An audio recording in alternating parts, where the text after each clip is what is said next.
Fifth Dimension Radio Sports Special. Live tonight, it's the Coventry Comets versus the Norton Panthers with veteran sportscaster Ron Whitmer and color analyst Chris Canova. Stay tuned for all the action right here on Fifth Dimension Radio Sports Special.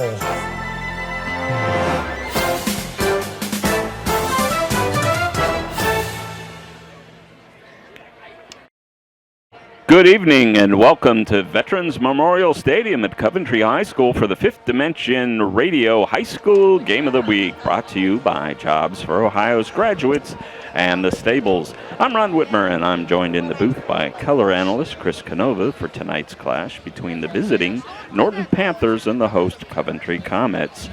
Coach Gary Kanega's Comets entered tonight's play at 2-7, coming off a lopsided win against Springfield, followed by a humbling loss at Ravenna. And tonight they wrap up the regular season hosting the Metro Athletic Conference's top team in Norton. Coach Glenn Kruger's Panthers cruised through the first 9 weeks of the season with only a Week 5 10-point victory at Streetsboro, marking a less than 4-score victory. The Panthers were cruising into the state playoffs with a number 1 ranking in Division 4 Region 13 until Wednesday afternoon. Then things suddenly changed. More on that in a bit. We'll talk to both coaches and set the table for tonight's matchup right after this message.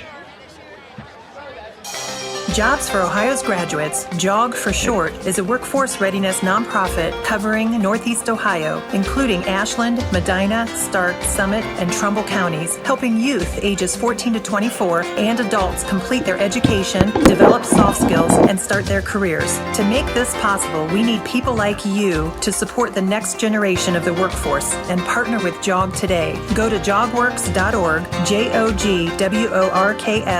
JOGWORKS.org for more ways to mentor and hire JOG participants, attend events, and more. Ron Whitmer here pregame with Coach Glenn Kruger of the Norton Panthers. Coach, quite an eventful week heading into this game 10 of the regular season. There's not a question about whether you guys are going to be playing in the playoffs, but some things happened this week that I'm assuming you didn't see coming at all. Most of us didn't see coming. How's the team's attitude knowing what had transpired on Wednesday in terms of tonight and looking forward to the playoffs? Well, we're not going to lie and say we're not disappointed by what we find was a poor decision. We'll say that for now. Poor decision by people that don't realize how many student athletes they're affecting in a negative way through no fault of their own. But to that end, our kids have we'll just say that the OHSAA has given us a little extra motivation to play these next couple games here, hopefully, and our kids are they're gonna come out ready to play. So you've clinched the league championship. Is knowing that any consolation to your kids? Is that something they embrace, or are they more worried about what's about to happen in the playoffs? The league is what's important to our kids, and we right now, like you said, we clinch a share, but we don't want to share. We want to clinch our own, and that's where our focus has been. And we talked about that this week when this news came out, that we still get to control that, and we're going to worry about what we can control. And our kids, like I said, they're going to be ready to play tonight. It's got to be tough going from a position where you were probably presuming a Week 1 bye and now having to host a Week 1 playoff game. Is there an adjustment on the part of the coaching staff in terms of looking forward? Not really, because, there's so many mathematical equations going to this, and there's so many things that can go one way or the other way and throw everything off. So, we had a general idea of where we might be, who we might see, but really we've just been so focused on this week and just being 1-0 this week and trying to take care of business here at the league. And then we knew the playoffs, chips are going to fall where they fall, and we'll get ready to go, get back to work again on Saturday and Sunday like we normally do. So, last season you had a solid season. Lost in Week 11, the first round of the playoffs. Is that extra motivation, especially for your seniors this year? Oh, yeah, absolutely. And you hit on it right there. As far as seniors, that they don't want the season to end. None of us do, but especially for them, there's a lot more on the line.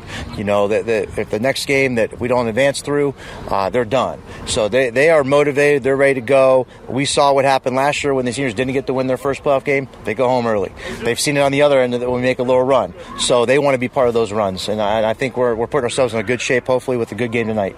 So, curious about your strategy for tonight. Now, Coventry's missing their starting quarterback, their starting center. I think most people's expectations are that you guys should be able to handle business tonight. So is there a plan for your key players, if that happens, if you're up early, pulling them to guard against any type of injury? Really there's no plan. We believe in karma and jinxing ourselves here. So we are just going to play every play and try to go 1-0. You never know what can happen. We know that they're going to be a physical team that wants to run the football. So we are assuming nothing, taking nothing for granted here. And, we got a good game plan, we think, and we're going to kind of try to execute the best we can. Well, we know you've been put in a really tough position through no doing of your own, or at least no doing of the players' own for sure. And we wish the Panthers nothing but the best going forward. I know you got to take care of business tonight, and we look forward to seeing you down the line. We appreciate you guys coming out tonight and covering us, and hopefully put a good show on for you guys. That's Coach Glenn Kruger from the Norton Panthers. Ron Whitmer here with Coach Gary Kaniga of the Coventry Comets. Coach, we saw a few weeks ago out at Woodridge, you guys looked really good that night. A couple of bad breaks probably kept you from a chance to win it at the end.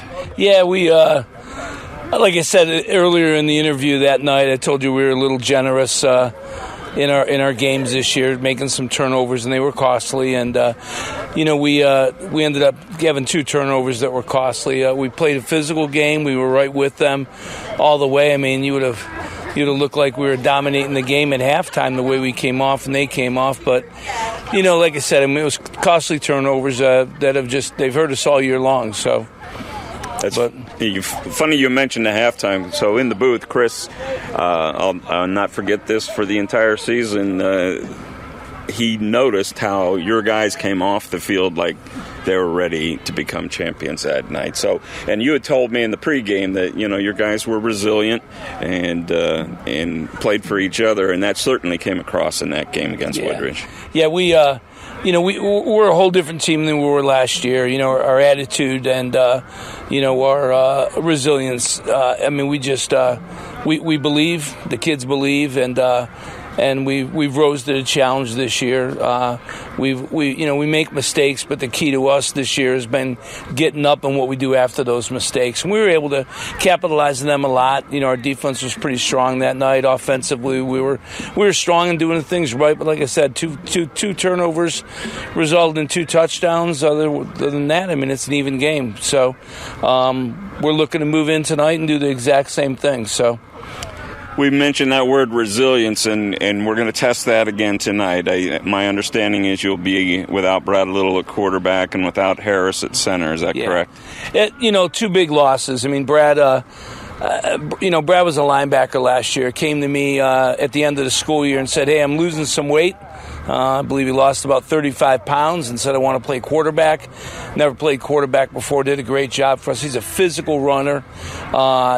He's not the quarterback that'll slide or, do anything like that. He actually runs over kids.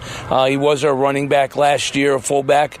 So he's moved into the quarterback role. He went down that game. We spent the night with him in the hospital, and he's just he tried coming back the following week, couldn't, and he's done for the rest of the remainder of the season, obviously, and for tonight. Braden Harris, young man that wrestled. I'll put a plug in for wrestling. If you're a football player and a wrestler, great job. I coach wrestling here. Braden Harris came out with us last year. Need to work on his footwork, need to work on his strength, need to work on his, his push-pull and his physicality, and came out for wrestling and walked into a starting role this year. Hasn't looked back, and he did some damage to his lower back. He's going to be out probably for the next 4 weeks here. He's going to miss some wrestling as well. Got his back jacked up pretty good. So we're going to be missing 2 key players. We also lost our safety this week. So we're going to be missing 3 good players tonight. So. Okay, so who'll take the reins at quarterback tonight? We've got Mason DeMeth. He's our freshman. He's he came in. He's got a great ball, great arm. Little undersized right now. We're looking in the offseason to bulk him up big time. But he's going to be our quarterback. He's done a fine job the last 3-4 weeks on and off with Brad out, and then us rotating Brad at tailback. So he'll take the reins there. And he's been doing a great job. we're throwing him into the fire, and he's responding real well. So look for some big things that we can connect with him tonight. So your reward for the resilience throughout the season in Week 10 is you get to play the league champs, the undefeated Norton Panthers tonight. Yes. What do you have to do to give yourself a chance tonight? The key every week is, minimize the mistakes, capitalize on their mistakes, play our game. It's plain and simple. We may play these guys 10 or 15 times, and they right now they're 8-1, 9-1, or 8-1, sorry, and they may beat us, 75% of the time. But I told our kids tonight, man, we run with them, we fly with them, we tackle them. Every time we hit, we bring the pain. We're physical, and we've got to dominate on the physical end. So, I think read our keys, be disciplined tonight, and we should have a good game. So that positive attitude on the field obviously starts with the coach and the coaching staff. Coach, thanks so much for spending some time with us here pregame. Good luck to you tonight. Horse racing is a great sport, and now you can have a horse in the race. Own a little and love it a lot. TheStable.ca is an award-winning horse ownership experience. Purchase as little as 1% of a racehorse and pay a set monthly fee. No surprises, modest investment, low risk, and completely accessible and transparent operations. TheStable.ca offers a unique, engaging racehorse ownership experience and features great customer service and consistent updates about your horse. Our innovative video production team tracks your horse's training progress, and clients are encouraged to visit the horses at any time. TheStable.ca is right for harness racing, and if you want to have a horse in the race, it's right for you too. For more information about The Stable, email Anthony at thestable.ca or call 519-400-4263. Welcome back to Veterans Memorial Stadium at Coventry High School. Ron Whitmer, Chris Canova on the Fifth Dimension Radio High School Game of the Week. Chris, we found out that we'd be here, Wednesday morning, I think. That's right. And then the ensuing 24 hours, what appeared to be just a run-of-the-mill wrap-up the regular season game became actually central to what's going on in high school football around the state tonight. Yeah, you're right. I think the Norton Panthers specifically, for those who are unaware, were of the impression they were going to go into tonight number 1 ranked in Division 4 Region 13. That all changed on Wednesday when they found out that a game that had previously been declared no contest, with the guidance from the Ohio High School Athletic Association, local medical authorities, and both teams, that first game of the season versus Northwest, suddenly on Wednesday became no longer a no contest, but a forfeited game on behalf of the Panthers, and consequently they dropped in the computer poll from number 1 to number 5. So all kinds of opinions on this. First, I want to hear from you. What are your immediate thoughts? Immediate thoughts, not a good situation for Norton, right? They were one of those teams that were hurt pretty badly by the decision, right? Because they dropped from first in their region to 5th. They're probably going to have to play next week as opposed to having a bye. And you are correct. There are a bunch of different opinions about this. We didn't even agree the first time we talked about it.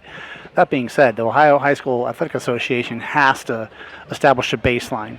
I think the biggest issue for me is they made the rule up 9 weeks into the season as opposed to, starting the year with this kind of ruling. Yeah, in essence, they changed their guidance from week 1 to week 10, and a lot of teams have been affected by this, but I don't think anybody across the state has been more affected by this change than the Norton Panthers.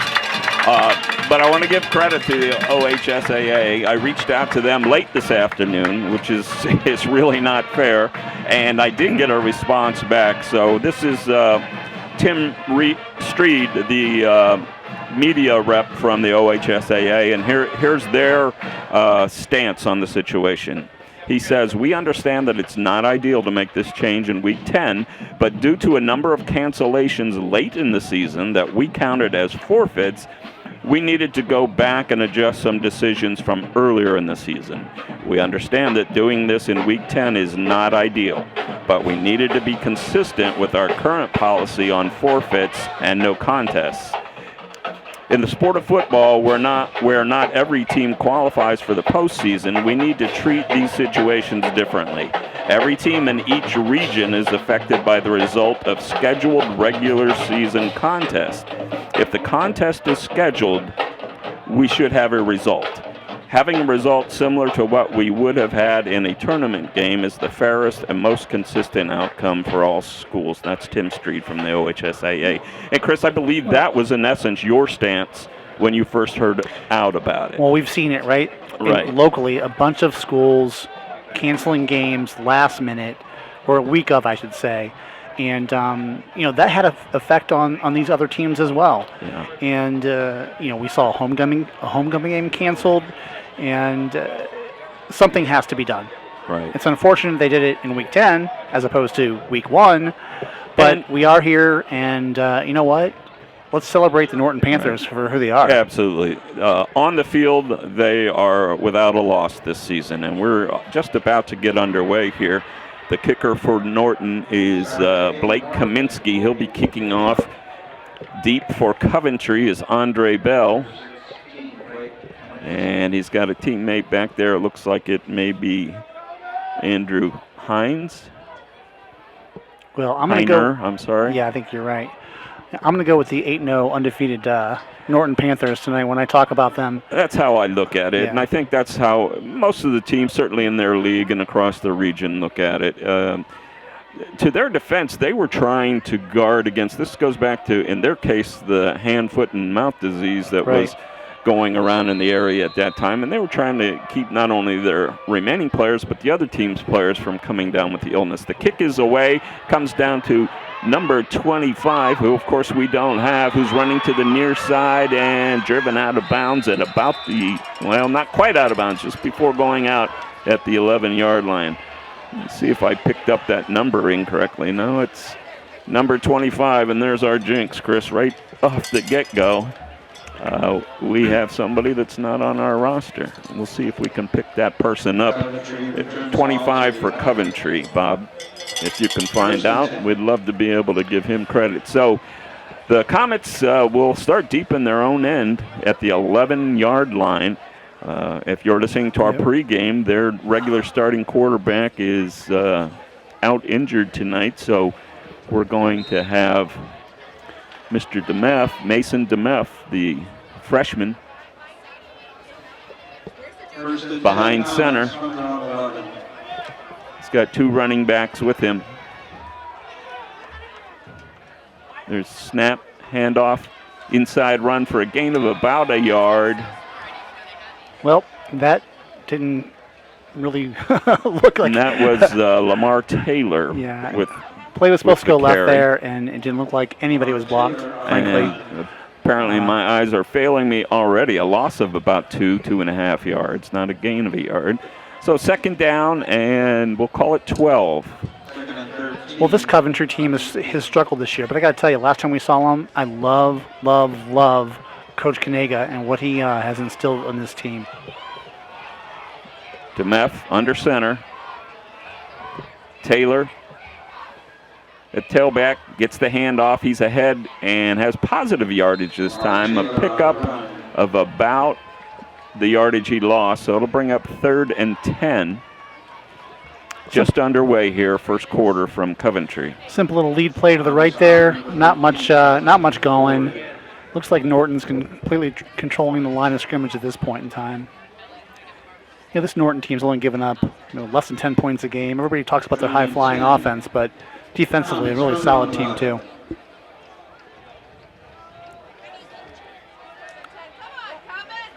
So DeMeff again under center. Taylor going in motion to the left.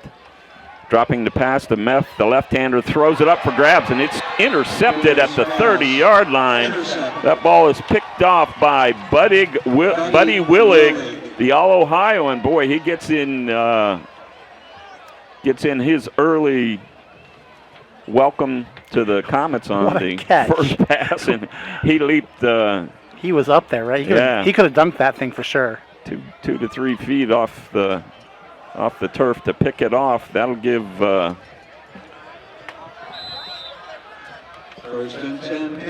Panthers the 1st and 10 at the Coventry 31. And we have a little trouble with the snap to begin with, and that looks like it's, yeah, there comes the flag. Going to be a false start on the Panthers. That'll set them back 5 yards, making it 1st and 15. Well, everybody moved on that play except the quarterback and running backs, so not a good way to start, but 1st and 15 still. 15 from the Comets 36. Trey Kirsten is the transfer, or actually move-in quarterback for the Panthers. He moves over from Talmadge last season. He'll take the snap, toss it to Willig. Willig ahead across the 35, down to about the 32, where he's taken down by number 52 for the Comets. Nice play there. You know, they kept the edge, and linebacker came up and they made a nice play. That's Eddie Campbell on the tackle. From the Comets 32. Brings up 2nd and 11, a loss of a yard. Kirsten in the shotgun, hands off to number 19, who's up across the 30, the 25 into about the 24, and that's Beverly on the carry. Beverly is the 5'10 junior. Nice job blocking there. They stretch right. Nobody touched the young man for, 7 yards? Give him a gain of 8, make it 3rd and 3. Kirsten, and again in the shotgun, looking to throw this time. He's got Willig wide open on the far side for the 1st down and more, up to near the 10-yard line before he's batted around, and it was not Willig. That pass was to Alex Minen. Minen with the grab for the 1st down for Norton. Great run after catch, right? How many Coventry Comets were needed to bring him down there? I think 4 or 5? Yeah, about 4. Everybody got a shot in, and it took them a while to get him down. And one of the Comets still on the turf at about the 13-yard line. See if we can pick up who that is. Well, you know, Coach Kaniga was talking before the game. You know, they're missing their quarterback, they're missing their center, they're missing their free safety, and now a young man goes down early. Not a good sign for sure. But what we saw last time, these Coventry kids are resilient as heck. Looks like Jeremy Dinger is down on the field for the Comets, number 2. So 9:10 remaining, 1st quarter just started here. And the interception by the All-Ohioan Willig, Buddy Willig, has the Panthers 1st down 10 at the 14-yard line. Well, slow start here to the game. A few mistakes, and hope that young man's okay. It looks like he's sitting up. You mentioned the mistakes, Chris, and in our pregame, we talked to Coach Kaniga for the Comets, and he was mentioning the previous game we did with Coventry over at Woodridge. The Comets gave them all they could handle, but a couple of key turnovers on big offensive drives cost the Comets, and they ended up losing that game 20-7. He called the game before it even happened, right? Yep. His team is tough, they're resilient, and they give a lot of free gifts away in the forms of turnovers. And they did just that night, and they cost them.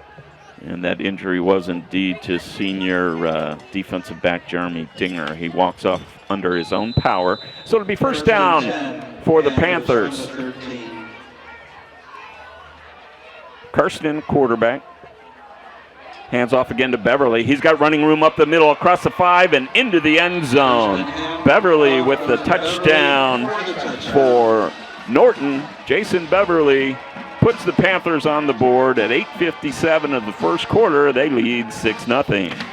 Well, wow. That hole was huge. And did anybody touch him? I don't think anybody touched it. He might have got bumped a little, but he's not walking with any bruises. No, he's not. So on to attempt the extra point.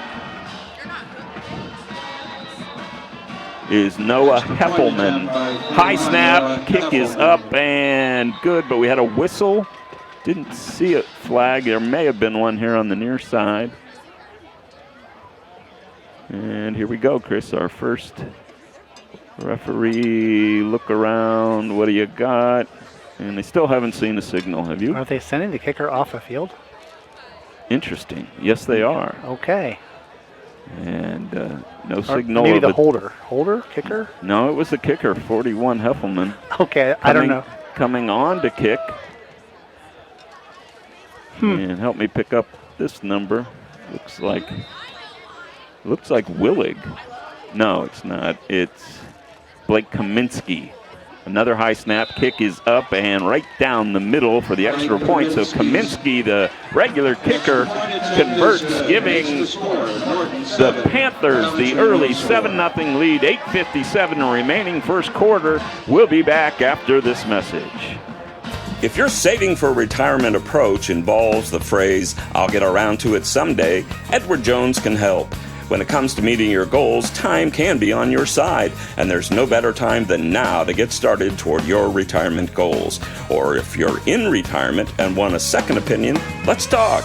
Edward Jones financial advisor Vince Rosnack can help. Stop by or call Vince today at 234-571-9913 to set an appointment. Or stop by the office at 529 Canton Road in Ellett, across from Eastgate Plaza. Well, as often is the case with my partner and I, we're a little nonplussed, I think is the word, in terms of what the heck just happened with the kickers. Matters not, both guys made their extra points, but only Kaminsky's counted. So it's 7-0 Norton, and kicking it off is Heffelman. His kick comes down at the 30, rolls around and is picked up by Coventry at the 20, up to the 25. Before he's hit hard and taken down. And that was number 14 on the return, David Browning, the receiver. Great hit by that young man. So Browning hangs onto the ball after that hard hit. And Coventry will start from their own 23-yard line, 1st and 10. They trail 7-0. So when all of you listening to us now watch the game on TV on Monday night, you're going to see what we mean there on that last play. We've never seen anything like it. Yeah, we'd like an explanation. We're not going to get one. So, Demeth in the shotgun. He hands off. No, he keeps the ball. Fake handoff to Taylor and dives ahead for about a yard, maybe.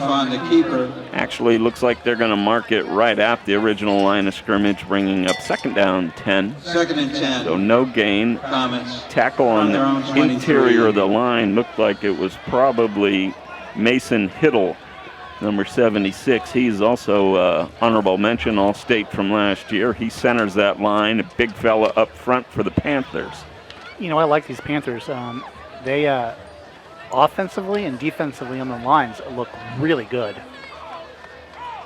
Spread for Coventry. The pitch is to Taylor, running to the near side across the 20, where he's met by a host of tacklers for Norton. First one there was Marcus Brown. Brown, another All-Stater. Marcus Brown on the stop. Tackle for a loss by Brown is a 2-yard loss. That'll bring up 3rd down 12. 3rd and 12. For okay, Coventry. So having trouble running up the gut, and clearly stretching is not working at this point. It's early, but man, Norton's getting so much penetration. Yeah, Chris, correct me if I'm wrong, they're not only big, but they look pretty athletic up front, too. Those big guys seem to be moving laterally pretty well. So 3rd down 12 for the Comets. Trips to the far side. Demeth takes a snap. He's looking to throw. Throws to the far side. He's got a man open but can't hit him. He was attempting to get it to Jaden Stover, but the pass was off its mark, bringing up a 4th and 12 for the Comets. Yeah, not much there for the Comets. He's, good job getting rid of the ball there. Yeah. And Brady McCracken. sometimes that's the right thing to do, right? You get rid of the ball and you live to punt. 4th and 12, McCracken. Brady McCracken will kick for the Comets. He'll be receiving the snap at about his own 8-yard line. Mattingly. Snap is there, but kick is blocked by Norton. They fall on it at the 12-yard line. In there to block that kick for Beverly, the I think. Panthers was Beverly. The two-way player, Jason Beverly, got penetration up the middle. I think the Jason punter, Beverly on the block. McCracken, looked like he thought he had more time than he did, Chris, but Beverly did a nice job penetrating, and the Panthers will have the ball back at Coventry's 15-yard line, not the start Coach Kanega was hoping for. The snap had no zip on it. It was a little bit high, Right. and Beverly's quick. Kirsten takes the handoff, hands off, up the middle, across the 5, down to about the 4 is Marcus Brown. And they have, Marcus Brown on Chris, the run. Norton has 3 returning receivers who gained over 600 yards last year, Brown being one of them.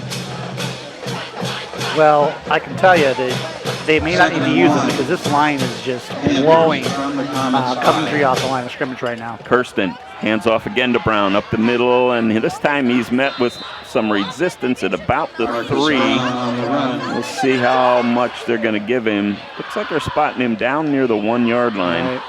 where it'll be. Was that Brown again? First and goal. I I think that was I Brown. believe it was Brown. So they'll mark it at the 2-yard line. First and goal. Kirsten, and we got a whistle on the field. What's he pointing at? Coach Kanega wants some kind of. Oh, we've got a Coventry player down on his knee. Or they? I'm not. Again, Chris, not sure. It looks like they had 10 guys on the field. And they got, with the whistle, a free substitution to take care of that. So Beverly and Brown alongside Kirsten in the backfield. Second and goal, handoff to Beverly. He's very near the goal line, but taken down just short. That was first down, so it's second and goal from about the 1-foot line now. Good job defensively there. 19 tried to bounce it out to the right, and Coventry was there waiting for him and took him down. Nice tackle. That was a free timeout. You are right. We've seen 2 weird things so far. Kirsten calling signals. Hands this time to Brown, and he's met again with a push towards the goal line. Did he get in? Yes, he did.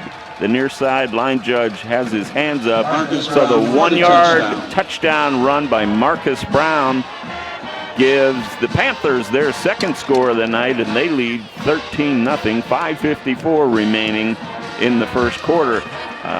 The Comets put up a fight there. It wasn't until that second effort where the lineman gave some assistance to Brown and pushed him across the goal line.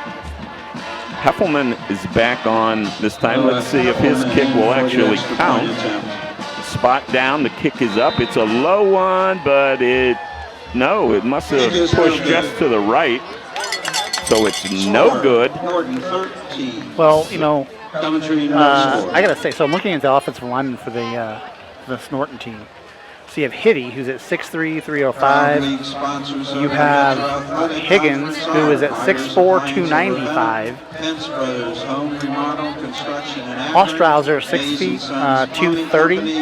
Uncle Tito's Mexican Restaurant. Starling, Finney's 5'11", Sports Bar 210. Grill, Lawn Doctor, And Total Lawn Anderson and Cross Child Care, and Pest looks Control. like he is the smallest one on the line, but he's 5'10", 200 pounds, and controlling all the action so far. The Metro Athletic. So what you're saying is they got guys about my size playing up They have front. one guy your size. Everybody And else he's is a lot over bigger than all of He's us. over sitting on the bench. Yeah. All right. So we're at 13-0. Norton, 5:54 remaining. First quarter.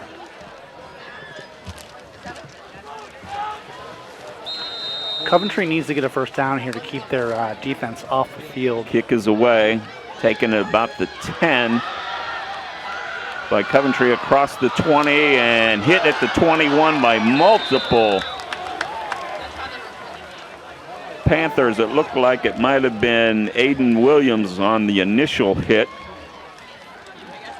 And I didn't pick up the return man that time. Apologize for Coventry, but he was snowed under early in the return. They're going to set it down at the 21-yard line. Coventry will have it 1st and 10, 5:47 remaining here in the first quarter.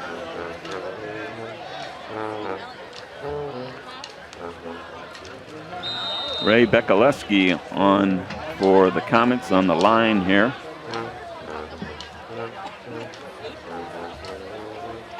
DeMeff still at quarterback. Alongside him is Taylor. DeMeff takes the snap, hands to Taylor, who tried to pitch it. The ball's loose on the ground and recovered at the 5-yard line by Norton. Taylor was trying to give it to Jaden Stover, and there was not a great exchange there on that pitch. The ball fell loose, and I did not pick up who fell on it for the Panthers, but they'll have it 1st and goal at the 5-yard line. You know, that's a good idea gone bad. So they tried doing, I guess, a stretch left and then a pitch back to the right, and the pitch man just didn't catch it. Yeah. And, I see the offensive coordinator down below talking to Taylor, and I think he's telling him he should have just hung on to that one. Kirsten at quarterback, rolling to the right, looking to throw. He's got a man open and just misses Willig in the far corner of the end zone, so it falls incomplete. 2nd down goal from the 5-yard line. Kirsten probably could have held on to it a bit longer, Chris, and got his hips turned because Willig was wide open there in the corner of the end zone. And he had some time there. Wanted to make a play. Just didn't happen that time for him. 2nd down goal, ball on the 5. I think it was the ball's fault. They've just exchanged balls, and maybe that was the case. Yeah. So, number 74, Dominic Higgins, is the center for the Panthers. It's a very interesting concept these officials are using. They're not blowing the whistle. They're stopping. I guess they are blowing the whistle. They're not throwing flags. They're stopping quite a bit. There you go. Trey Kirsten with Beverly and Brown. He's looking to throw again. Throws on the slant, wide open and caught is really Isaac Hunter with the catch for the touchdown. Nice job of Kirsten, taking his time, hitting that slant right on the numbers. And the Panthers take a 19-0 lead here, early first quarter. Looks like they're talking about going for 2 since they missed the last extra point, and that's indeed what they are going to do. Nice zip on that ball, and that nice little skinny slant there. That's a thing. Nice. I know Norton came into the season hanging their hat on their running game from last year, but they're happy to have Kirsten back. He was originally a Norton kid, went to Talmadge for a while and is now back manning the quarterback duties and showing the ability to throw the ball. We have another whistle. Norton for the 2-point attempt. Kirsten now is a little frustrated. Offsides, I think he called. His wide receiver, it looked like it may have been Hunter who just got the touchdown pass, who lined up offsides. Bringing up an extra point attempt. Still going for 2, but they're set back 5 more yards. So Kirsten with Beverly alongside him, coming in motion as a receiver. Inside handoff. A pass from the halfback to Willig, who catches it for the 2 points. And that was thrown by Alex Minen, the wide receiver. A little trickeration that time. He found Willig, and I think Buddy Willig likes that deep corner on the far side of the field, Chris. That's at least 3 or 4 attempts to throw the ball to him. That's right. He's caught all but one of them. And with that, Norton leads 21-0. We'll take this break and be right back. Jobs for Ohio's Graduates, JOG for short, is a workforce readiness nonprofit covering Northeast Ohio, including Ashland, Medina, Stark, Summit, and Trumbull counties, helping youth ages 14 to 24 and adults complete their education, develop soft skills, and start their careers. To make this possible, we need people like you to support the next generation of the workforce and partner with JOG today. Go to jogworks.org, JOGWORKS.org for more ways to mentor and hire JOG participants, attend events, and more. Back at Veterans Memorial Stadium, where Norton has taken an early 21-0 lead over the Coventry Comets here on senior night. And it'll be Noah Heffelman kicking it off for the Panthers. Bell. And it looks like maybe Browning back, who received that one across the 25 to the 30, driven out at about the 35. And actually maybe Carter Manningly. Let's see if I can pick up that number. Yes, it was Mattingly. Carter Mattingly, the sophomore, who ran that one back. So you can tell, especially on these special team plays, Norton is just a little bit more physically matured. You can tell Coventry is playing quite a bit of the younger group of kids right now. And, man, Norton's quick. And if you look at their defensive line, Ron, especially up the middle, they've decided to go with kind of lean and mean. Not very big guys, yes, but quick. It's funny you say that. I was looking at their roster as we got them yesterday, and a lot of guys who were formerly listed as linebackers and DBs are playing on the line right now for Norton. First down 10 for Coventry at their own 35. Handoff up the middle to Taylor, and he's got a nice gain across the 45 to the 46. Lamar Taylor with the tackle, or with the run. The tackle was by Alex Minen. Last time we saw these Comets play, that young man had a great night. He did. He's a big, strong runner, and was a difference maker in that game against Woodridge earlier this season.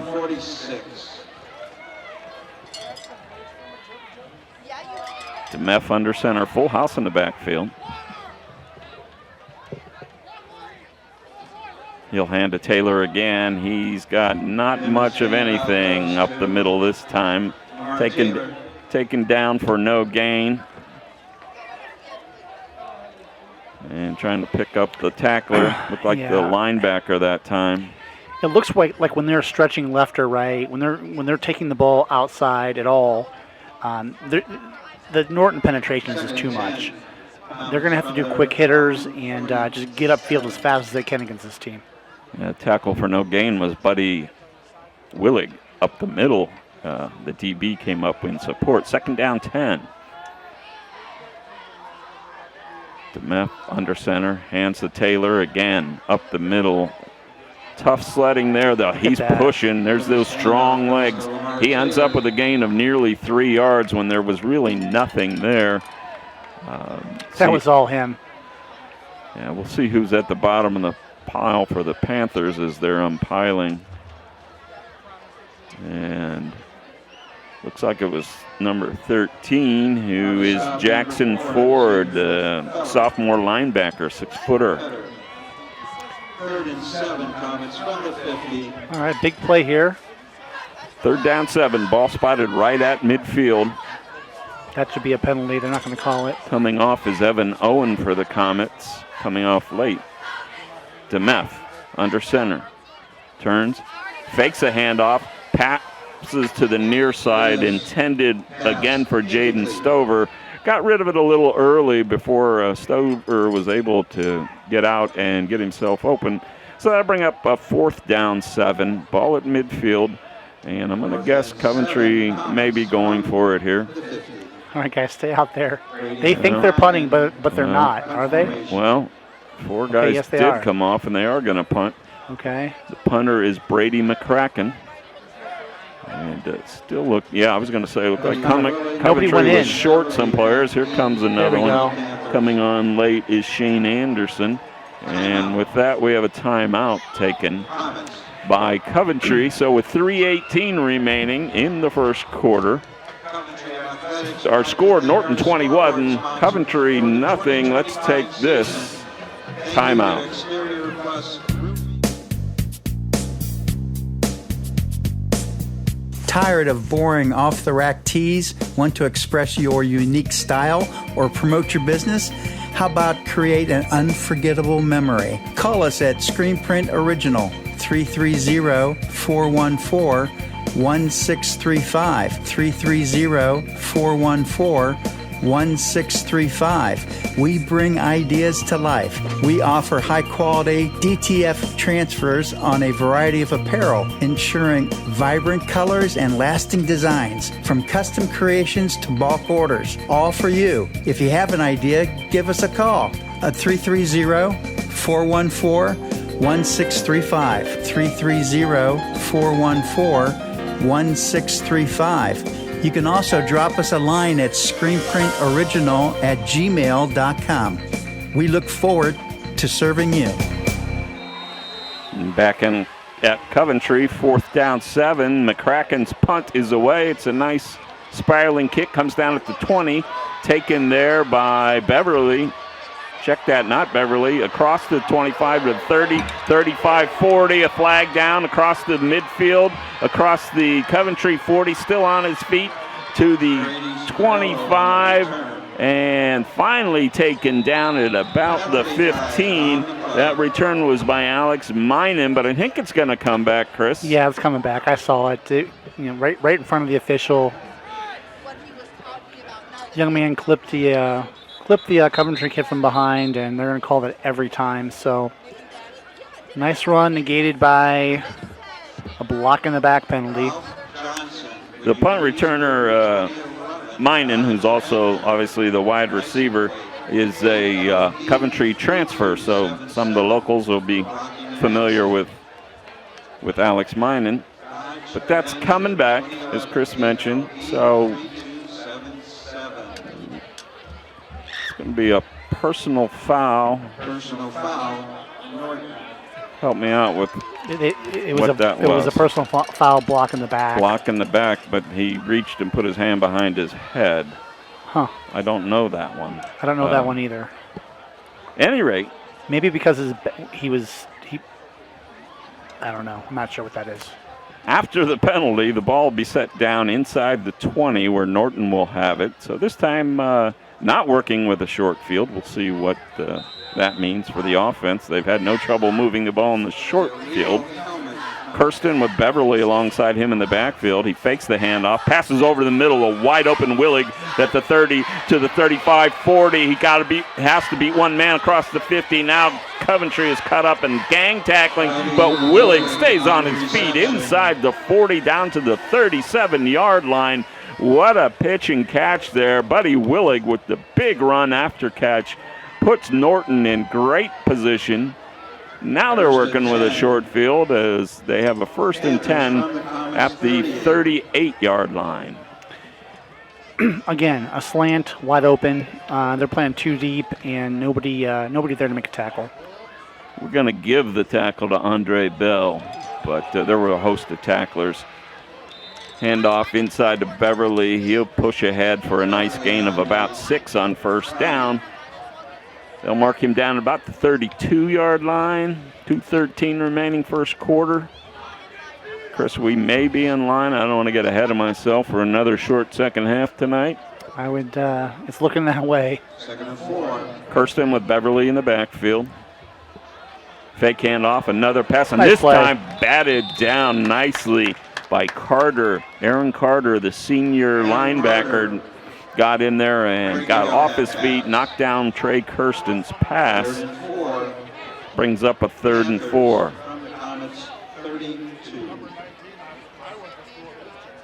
Well, nice play there by Coventry. And, they're battling. That's who this team is. Yeah, we learned that earlier in the season. It doesn't matter what the score is. They're not going to quit. Kirsten looks like he got Coventry to jump. Also, to me, looked like he may have caused them to jump, so we'll see. No, they are going to call it offsides on Coventry, that interior of the line. And with that, they're going to make a substitution. Coming on for Coventry is Makai Woolridge. He'll replace Brennan Howley in the interior there of the line for the Comets. Kirsten with Brown and Beverly alongside him in the backfield. He'll hand it off to Brown with some penetration. He beats the first tackle. He's across the 20 down to about the 18, just short of the first down.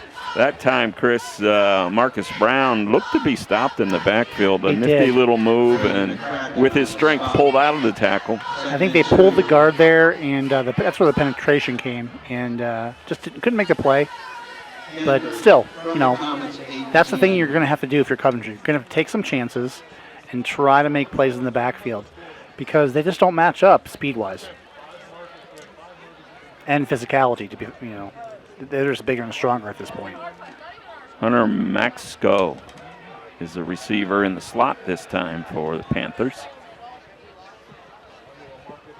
Kirsten takes the snap. He'll throw deep to the corner on the far side. Looks like it's brought in. It is. Was that Beverly out there? The running back came out of the backfield to grab the touchdown pass in that favorite corner.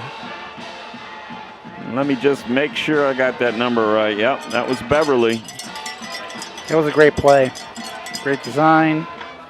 Pass is complete for a touchdown. Kirsten really looks like he puts a nice touch on that ball, especially that one to the corner, Chris. He missed the one, but otherwise he's been pretty much right on the money.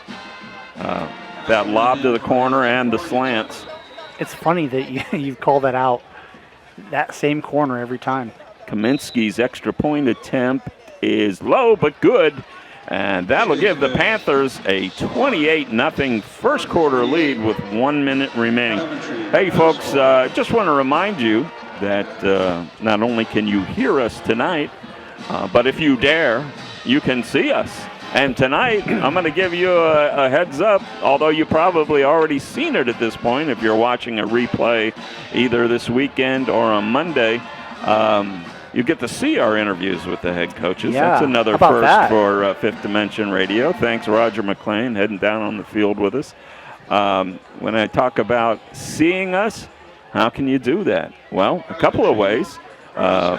You can hear and see a video replay of tonight's game this coming Monday at 6 p.m. streaming live on WAOH.TV. That's WAOH.TV Monday at 6. And, of course, you can catch us on YouTube on your smartphone, smart TV, or tablet on the Fifth Dimension 10-Cent Beer Night YouTube page. We'll tell you a little more about that in a bit. Heffelman will be kicking off for Norton here, a minute to go in the first quarter. Kickoff is coming down at the 25. It rolls through the returner's legs on the far side down to the 2. He picks it up. He's coming to the near side, and he's swarmed. First one there for Norton is number 36. That's Parker Pierce on the tackle. Well, when you're that deep by the end zone, just grab it and go upfield. Yeah, Mattingly again with the return had a little trouble picking it up. A well-placed kick. Right. And here the Comets are again starting deep in their own territory, just where they didn't want to be. And Norton with a chance to put us to the running clock here, still in the first quarter, if they can get a stop. Ball's put down at the 5. Mason DeMeff, the quarterback, is under center. He's got Taylor behind him. Taylor standing right at the goal line. Handoff to Taylor, up the middle, strong run. Pickup of about 3 or 4 yards. That'll bring up 2nd and 7. I think that's what they're going to have to do, right? They're going to have to keep it right up the gut there and just use that powerful running of Taylor to shorten the game. And they're moving the pile 3 or 4 yards every play when he gets the ball. Looked like Beverly there on the tackle. The linebacker's doing a nice job for the Panthers. DeMeff under center again. Turns. Hands to the other running back to the far side. Let's see who that was. That was Jaden Stover, the receiver, who got that inside handoff. He picked up about another 4 yards, so it'll bring up 3rd and 3. Tackle that time by number 75, Hoke Strasser. For the Panthers, that brings us to the end of the first quarter with a score, Norton's 28, Coventry nothing. So we started talking about the broadcast. So you can see it on WAOH.TV on Mondays at 6. But you can also see it, and generally it's up by Saturday evening, sometimes not until Sunday morning or afternoon on the YouTube page. Just do a search for Fifth Dimension Radio on the YouTube page, and you can pick it up on your smartphone, your smart TV, your tablet. Here's what I've been finding, Chris.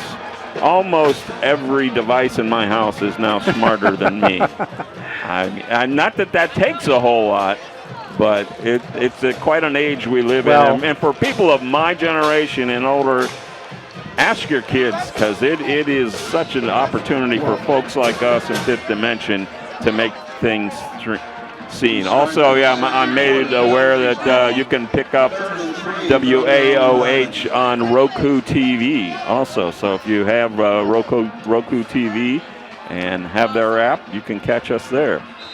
I'll come back to the technology thing after this play here. All right. So we've got 3rd down 3. DeMeff under center. Calling the signals.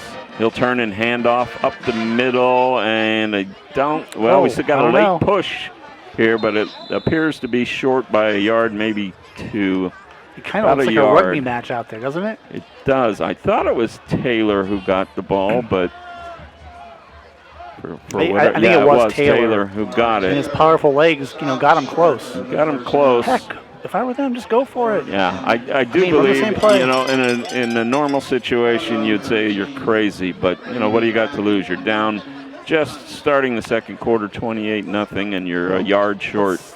And, part of it's giving Norton credit. These punt returners, they're quick. They're talented. What's the net result going to be anyway? So McCracken standing in his own end zone, and he's hanging on the ball now, punts it away. Bit of a teaser there that time. A fair catch called for by Willig for Norton. I like at that. At the 37-yard line. I do, too. That was great. McCracken, and he had to be pretty close to advancing above the line of scrimmage. I think he could have made the first down. I don't know if he could have made the first down or not, but it would have been close. Yeah. And I like to think of it. Bob Filmley, our engineer over there, is nodding his head. What do you think? First Bob down? Thinks he would have had it. I think so too. Yeah. So saying that was a great idea. It was, and it was kind of looked like it was planned. It did, yeah. Probably Coach Kanega told him, "Hey, if you think you can make it, take off." Now, Ron, this will make you feel a lot better about your technology. Okay. My thermostat didn't work on my in my house. I just had to change the batteries this week. Yeah. That was That's pretty tough to do. Yeah. And you figured that out all on your own? No. Kirsten back to throw for looking deep. And he's got a man open, caught at the 10-5, touchdown. What a nice pass that time by Trey Kirsten, who hit Alex Minen, who ran it in. Minen was in traffic, kept his eye on the ball, pulled it in, and ran it in for the touchdown, the longest play of the day. And great the touchdown, toss there. a 37-yard touchdown. Kirsten to Minen. Kirsten racking up some big numbers here late first quarter into the second quarter in the air. See who our kicker of choice is this time. Is it Heffelman or Kaminsky? The kick is up. Another low kick. Gets it through the uprights. Well, unlike last week, I don't think it's going to be a running. I'm not sure if they have a running clock agreed to in the second quarter. And I never did pick up for certain whether that was Kaminsky or Heffelman. I think it was Kaminsky on the extra point. 10:56 remaining second quarter. Norton leads 35-0. Let's take this 30-second timeout. Jobs for Ohio's Graduates, JOG for short, is a workforce readiness nonprofit covering Northeast Ohio, including Ashland, Medina, Stark, Summit, and Trumbull counties, helping youth ages 14 to 24 and adults complete their education, develop soft skills, and start their careers. To make this possible, we need people like you to support the next generation of the workforce and partner with JOG today. Go to jogworks.org, JOGWORKS.org for more ways to mentor and hire JOG participants, attend events, and more. So a beautiful pass. Trey Kirsten, 37-yarder. I've been really impressed with him.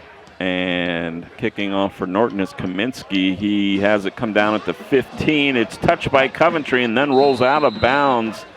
So unfortunately for Brady McCracken, he thought it was going to go out of bounds. It did not. Then he touched the ball, which was a problem. And luckily for him, it did finally roll out of bounds at about the 15. Let's give Kaminsky some credit here. I mean, every kickoff has been round about the same place, around the 10-yard line. And, as a high schooler, that's tough. You got to catch it. You got to run it back. Almost like he's ready for the NFL with their new rules, right? That's right. That'd be a great kick.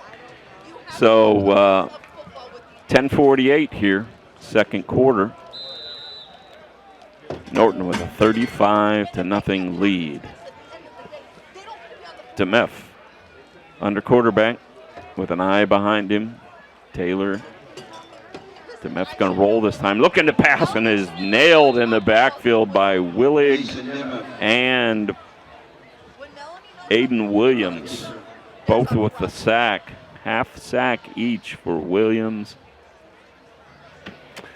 and Willig. And boy, DeMeff had no chance there. You can see, Chris, why Willig is all Ohio, and he on both sides of the ball. He's everywhere. He's got an interception. He's got a couple of, I think, 2 touchdowns, right? I think 2 of them are his. And I don't have him with the TV yet. Now a sack. 10:08, clock running. Second down and about 18. Handoff. Nothing there. Taken down. Looks like Taylor again. Yeah, can't give enough credit to this Norton line. I mean, they're just overcoming what Coventry's trying to do on offense. Actually, it's McCracken that time on the carry. So another loss of 2. That'll send them back to about the 5-yard line where it's 3rd down and 20.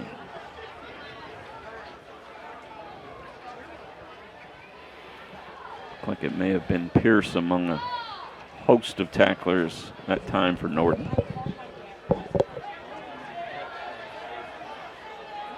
DeMeff once again under center, takes a snap, hands it off. Taylor cuts back the other way to the far side. Not a whole lot of room. Again, he's staying on his feet. They're pushing him forward. He's up to about the 7-yard line. Still going to leave him a ton behind the first down marker. It'll bring up 4th down, and let's call it 18. Well, not much there. I'll say this. I mean, Coventry's battling up front. And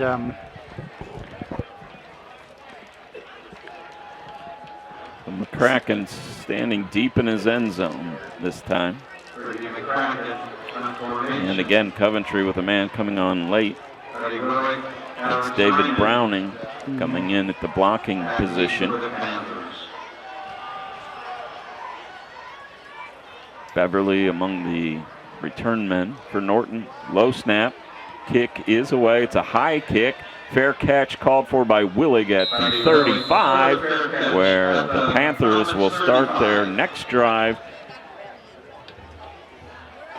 with a score 35-0.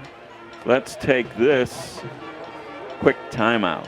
If your saving for retirement approach involves the phrase, "I'll get around to it someday," Edward Jones can help. When it comes to meeting your goals, time can be on your side, and there's no better time than now to get started toward your retirement goals. Or if you're in retirement and want a second opinion, let's talk. Edward Jones Financial Advisor Vince Rosnack can help. Stop by or call Vince today at 234-571-9913 to set an appointment. Or stop by the office at 529 Canton Road in Ellett, across from Eastgate Plaza. Kirsten's first down pass is complete to Willig for the first down just across the 25-yard line. They'll mark it there. A first down for Norton, 7:54 remaining. Second quarter, they lead 35-0. So Chris Norton has really showed no problem moving the ball. We asked Coach Kruger in the pregame, what his thoughts were about pulling the key starters if he got up big, and he seemed to indicate that may or may not happen, but it hasn't happened so far. Handoff and ahead for a short gain. Well, Kirsten has a gun, and that's half the battle. But he has at least 3 receivers that are just first class and catch the ball well, run great routes, and they're tough to bring down too. Yeah. That was Beverly on the carry. He got about 2 yards there. It'll bring up second down 8. Clock running 7:04. Remind you to stick around at halftime. Have interesting guest for you. Kirsten, all kinds of time to throw this time. He's at the 30. He'll heave it into the end zone. He's got a man open, and he juggles and drops it. It was Hunter who had a touchdown catch early in the game, and he had another one right there. And one of the Coventry defenders got in front of it just in time to maybe create some vision problems. That was David Browning back there for Coventry with a pass defense. So he did a nice job of creating some distraction. Kirsten did a nice job, keeping the play alive, stringing it out, and then put it in a position where his receiver could have caught that. Coventry made a nice play. We've even talked about Trey's dad is a great athlete, and I know this because he went to high school with my cousins. But the best athlete in the family is his mother. Yeah, absolutely. Kirsten looking into the end zone again, and that time we're going to have an interference call. Willig had another touchdown in sight, but was taken down by the defender for Coventry. Looked like it might have been Bell. It was either Bell or Browning back there, right at the goal line. You're taught as a defensive back, you're beat like that, you just take the receiver down. Especially which is what he did. Yeah, in high school it's 15 yards and go on to the next play. That's better than a touchdown, Absolutely. No question. So a heads-up play that time, I believe, by Bell. The ball will be spotted at the 11-yard line. First down 10 for Norton. Kirsten with Beverly alongside. Coming in motion is Willig. He'll get the inside handoff and all kinds of traffic that time. But yet again, they're pushing him forward. What should have been a loss, and they're still on their feet. Down inside the 5-yard line to the 3 is Buddy Willig. Chris, he was stopped for a loss on the play. He was stopped. And instead, with his line pushing him forward, gets the ball down inside the 5 at about the 3-yard line. Second down and a long 2. Great job at the Coventry defensive line, and Willig's athleticism just, took over. Yeah. We'll give Barker the tackle that time for Coventry, but there was a host of guys in there. And let's give credit to the Norton offensive line there. Yeah, those big fellas are having none of their running backs taken down for losses. They just keep pushing forward. I'll give you an idea here. We're talking about Dominic Higgins, Cade Hochstrasser, and Mason Hiddle, the All-Ohioan up front. Kirsten with Brown and Beverly. Beverly gets the handoff. He's running wide to the near side and across the goal line in for the touchdown, but we do have a flag on the play, and I think it's going against the Panthers for a hold there. And the hold is going to be called on Minen, who was just trying to lend some help to Beverly, the running back. Well, I didn't see it, but that doesn't mean it didn't happen. Well, and, it was definitely a block by Minen, but they're going to say it was more than a block. It was a hold. So they'll march it back, and what appeared to be a touchdown now will result in a 2nd and long. They'll move it back to the 11. 2nd and 9 from the 11. This is where the clock should be running. 5:21 remaining, second quarter. And it's 2nd down 9, not 11. And they can pick up a first down at the 1-yard line. Kirsten again, Beverly and Brown alongside of him. He'll look to throw this time on the slant. It looks like it's caught. No, they're going to call it incomplete. Ball just a little low, but a wise pass, Chris, to keep it out of harm's way. Right. The intended receiver was, again, Alex Minen. Nice, still a great throwing ball, and almost as good a catch. Just a little short. Got the pleasure to call a Talmadge game where Kirsten was last year for basketball, where he was a starting shooting guard for the Blue Devils. He'll take the snap. He'll look on the slant on the other side, and a nice job by Bell defending, and then a stick. Well, you know what? You go to the well too many times. They've been running that slant, at least 4 or 5 times. Yeah. Isaac Hunter was running it this time, and the linebacker for Coventry made him pay as he attempted to pull the ball in. So we got 4th down and 9 at the 11. Kirsten with an empty backfield this time. He'll look to the coaching staff, see if they want to change up the play. So I'm wondering, because we, haven't seen him attempt a field goal at this point.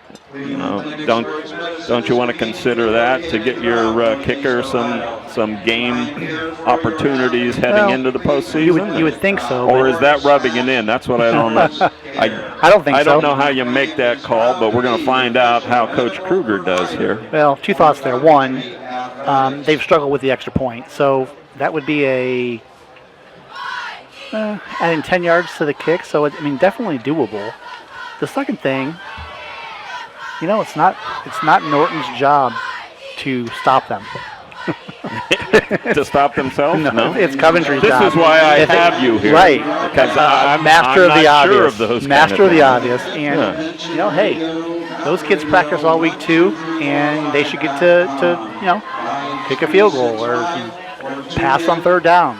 It doesn't matter if it's 35-0 or not. I think Norton's being respectful here. Looks like we may have now that is Kirsten out there. I thought we might have had a new quarterback come out. So Kirsten definitely showing a different play this time. 2 receivers to the far side, 1 to the near side. It's got Beverly alongside of him. Willig shifts to the near side slot. Handoff to Willig. He passes into the end zone to Beverly, who's belted there as he tried to pull in the touchdown. A nice defensive effort that time. Looks like Jaden Stover for Coventry with the pass defense. Slick play by Norton there. I really like that little handoff pass. And or was it like a belly pass? I'm not sure. But and then great play by the Coventry D-back. I think that's another thing, at least, in basketball, Chris, I know as we got towards the end of the seasons, you'd like to put some things on tape to give your future opponents in the playoffs something to think about or to prepare for that you might not even want to use when you're playing them. So that's probably a part of Coach Kruger's thinking there. Agree 100%. Coventry's going to take a time out here with 5:08 remaining in the half. They've kept it pretty vanilla offensively. To this point, they've been running the same pass play over and over again, and why not? Right. Well, and you see, finally, Coventry, the DBs have adjusted a bit. They're right there, and they're. To your point, I don't care if it's a big gain or a short gain. They're hitting you hard with everything they got. They're here to. I really like this Coventry team. I love their coach and the enthusiasm he instills in them. I'll tell you that we've seen teams this year that have not been, a team here or there that hasn't been great, and maybe you see they haven't been, the best coach teams. You can't say that about this crew. I mean, right now, Norton is they're bigger, faster, stronger. They're a really, really good football team. And Coventry's battling with them. Sorry about that, Bob. Yeah, the old man still doesn't know how to move his microphone out of the way when he wants to get a sip of a beverage here. 5:08 remaining, 1st and 10 for the Comets. The ball set down at about their own 10-yard line. DeMeff in the shotgun this time. He's rolling right, and it looked like there was some early movement on the near side of the line for Coventry. Might have been Evan Owen who got started a bit early for the Comets. So if I'm right about that, they'll be looking at 1st and 15 from their own 5, and that's what it's going to be. Hey, I want to remind you to stick around at halftime for the Edward Jones Halftime Show. We'll be joined in the booth, hopefully, by new coach Larry Taylor for the Coventry boys basketball team. So haven't seen him come into the press box yet, but we're looking forward to talking to Larry and see what the outlook is for the Comets in the round ball season. 1st and 15, 5:06 remaining, first half. DeMeff in the shotgun. And again, the Comets go early, so some miscommunication definitely happening there. And again, looked like Evan Owen and another, maybe the end of the line also jumped that time. So we'll take it back 2.5 more. Well, I mean, just as a reminder to people listening to the game, you have a freshman quarterback, his first start, and playing against one of the better teams in Ohio. Right. So, absolutely. A tough start for him. He's playing well, actually. Coventry in the spread. DeMeff will pull it down and run it up the middle. He gets it back outside of the end zone, but not by much, maybe to the 2-yard line, where he is taken down by number 2, Aiden Williams, who's had a solid first half defensively for the Panthers.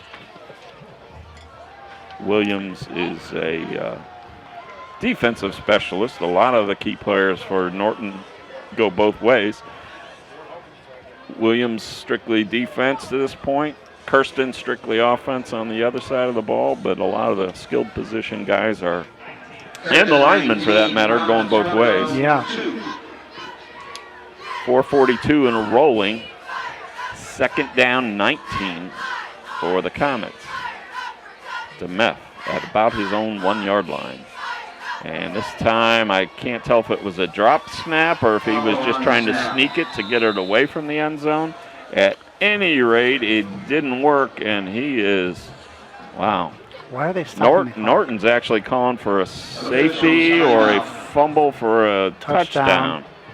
And they did, Chris, to me, look like there was a little bit of juggling on the snap. Did you see the same thing?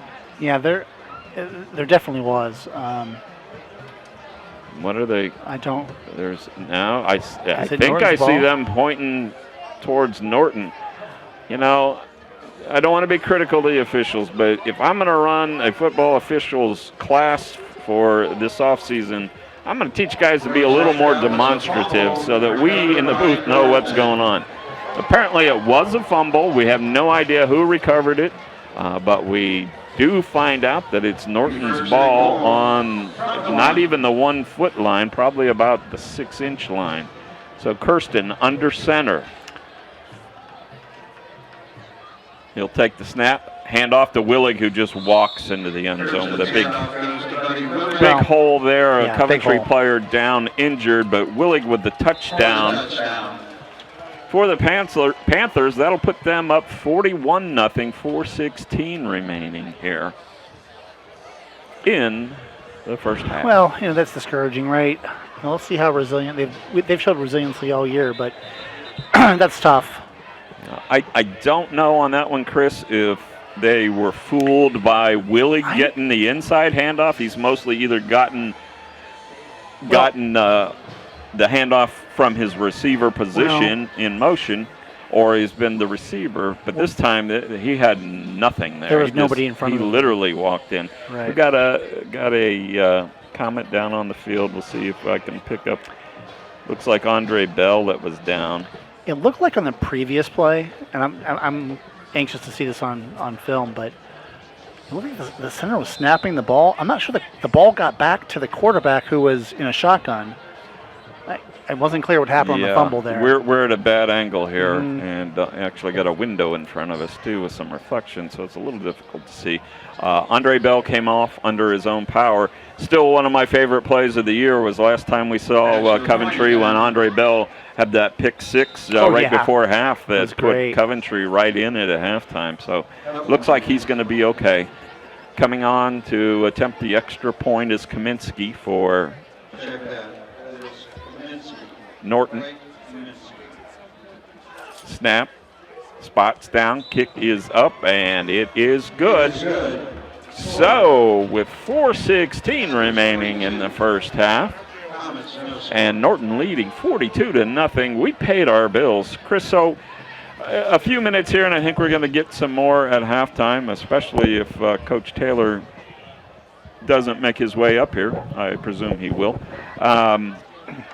To talk about the playoffs, and we talked a little bit about what happened this week in respect to Norton, and I believe we're going to have some time actually to take some looks at some of the other local teams and what may or may not happen for them tonight. I know there are a few that already have clinched a bye in the first round. Right. Mogador, who we saw last week, being one of those. Good for them. Congratulations. They'll get a week to rest up, heal up, and prepare for their first round. Well, what will be their first game of the playoffs. So they took care of business, and we had a few other teams. I believe Hoban is in that situation now, Hoban's where they're guaranteed the first seed in their region. So we'll have some time to take a closer look at some of those, and we'll examine a little closer what happened with the Panthers here this week. And like I said, lots of time to talk at halftime. Looking forward to it. Huffelman with the kickoff for Norton. A nice kick coming down just inside the 20. Received there by Coventry and run out of bounds immediately. The run back, and we've been told the unknown 25 is actually a foreign exchange student by the name of Yen, and that's what they call him here. I love that. Yen. If he has a first and or last name, we're not sure. But Yen, I love that. That's Yen great. has received 2 kickoffs. He's an up man. And yeah, I do too. Oftentimes in football, when you get the foreign exchange players, they end up being European, and they beat a lot of them play kicker and that type of thing. But this young man's in there absorbing some contact, as he did that time, and he successfully fielded it. Was taken out of bounds at the 20, where Coventry will have it 1st and 10. 4:09 remaining. Demeff with Taylor alongside him in the backfield. Calling signals. He'll take the snap and roll to the right. Going to be a quarterback keeper, and not much there. A flag on the play. Is he? I cannot believe he threw that flag. Tackle again was by Aiden Williams for the Panthers, and that looked a little like a different quarterback. It did. It looked like it was. That might have been Taylor taking the snap.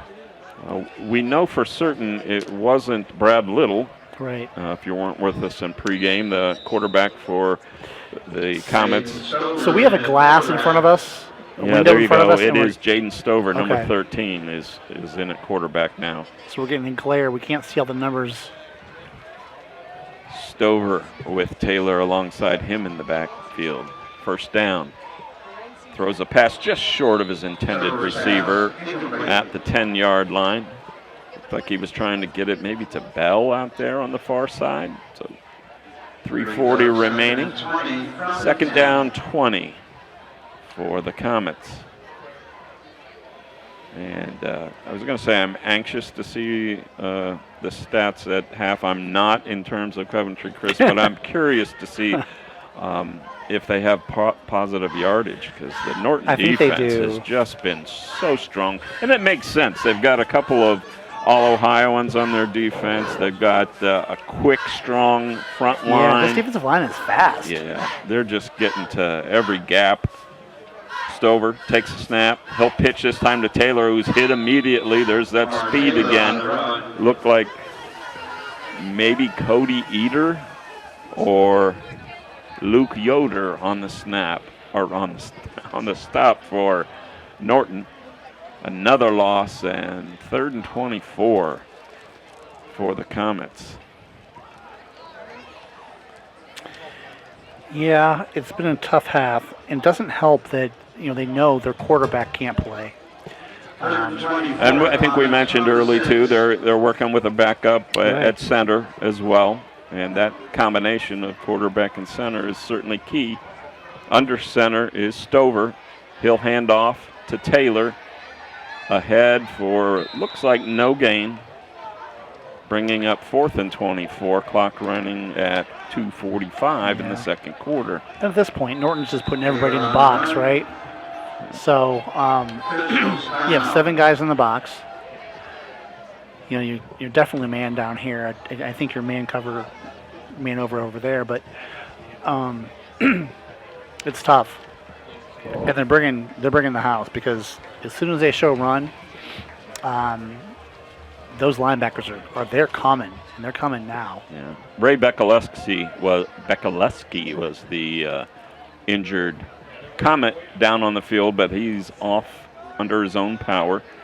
So we'll have 4th down, 24, 2:41 remaining, and it appears Norton will get one more chance here to add on to the score. And I see Coach Taylor has joined us in the press box, so we'll be excited to talk to him here in a few minutes. He's a smiling coach, which he's good for you, Coach, being able to put that smile, because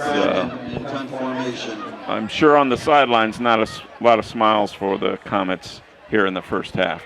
2:20 and rolling, 4th down, 24. McCracken to punt.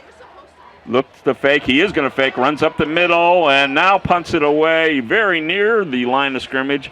Willie brings it in for Norton at the 40 to the 35 to the 30, and he slips down there trying to make a cut. So the Panthers will have the ball at the 30-yard line. 2 minutes remaining here in the first half. They lead 42-0. So, well, I think now I don't know that, Chris, I'm sorry to interrupt, that I ever really look forward to the running clock. But it's testing me tonight. Well, it's testing me too. So, Bob, I'm going to give you a heads up on we're going to be rolling through some commercials here to make sure we get them all in the second half, and it most likely is going to remaining a running clock. So just saying we're going to push through some that we're going to get them early, I guess is my point, so that we don't miss out. 1st down, 10 for the Panthers. Kirsten takes the snap at the 35. He's looking deep. He's got a man open and caught. Did he hang on? He did. Willig on the far side corner. Where else? That's his spot at both ends of the field. Buddy Willig with a touchdown catch of 30 yards from Trey Kirsten, who just throws a pretty ball down there. Dropped it right into Willig's hands. Yeah. Nice play. So, looks like, is that Willig gonna? We got yet a new kicker for Norton. Let's see, spots down, kick is up. No, that was Heffelman. Heffelman's kick is good. 1:53 remaining. Norton 49. Coventry, nothing. Let's take this 60-second timeout.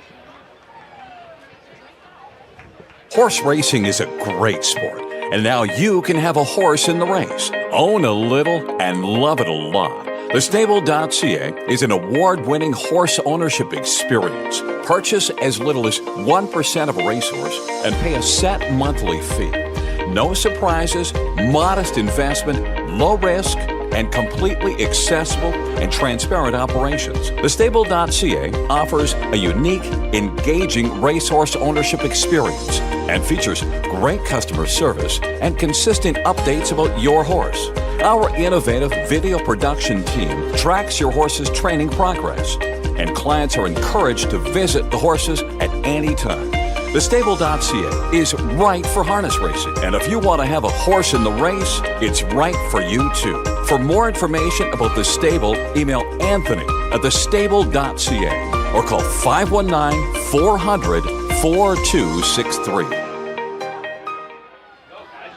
Nice job. Kick is away and fielded by Coventry inside the 25-yard line. And that's what they have to do. They catch the ball and get it upfield now. Andre Bell on the return gets it to the 24-yard line.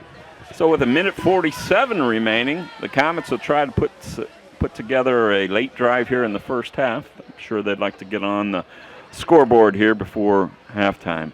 Still kind of looking out there, Chris. I don't see a whole lot of substitution on Norton's part. Be very curious to see what happens in the second half. Now, when yet another quarterback for the Comets, the junior Bradley Steele, will now be taking the snaps under center.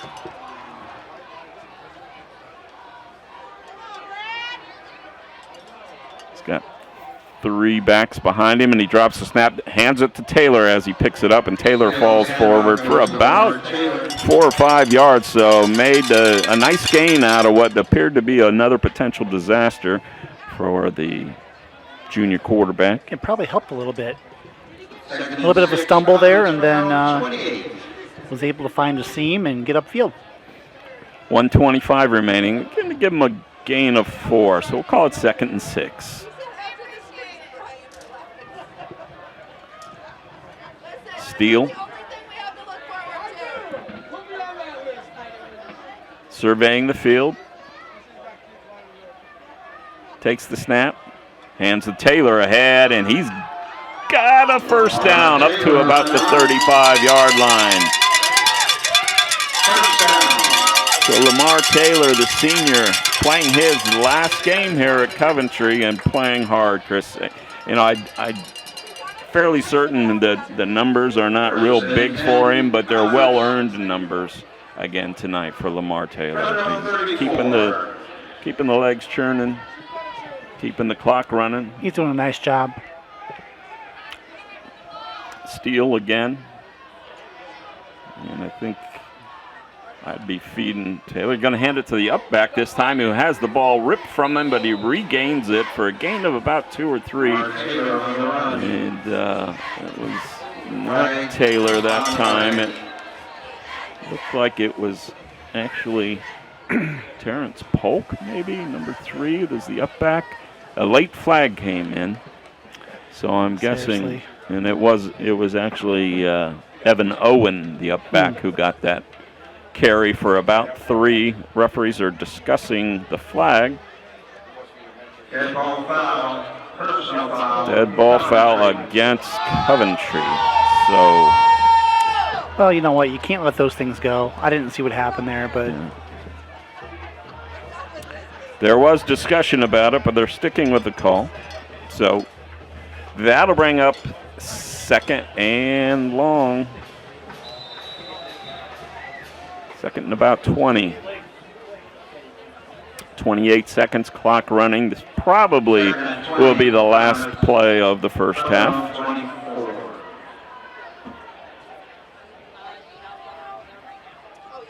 Steele hands to Taylor up the middle. He's got a gain of about 2, maybe 3 yards, and that should bring us to halftime.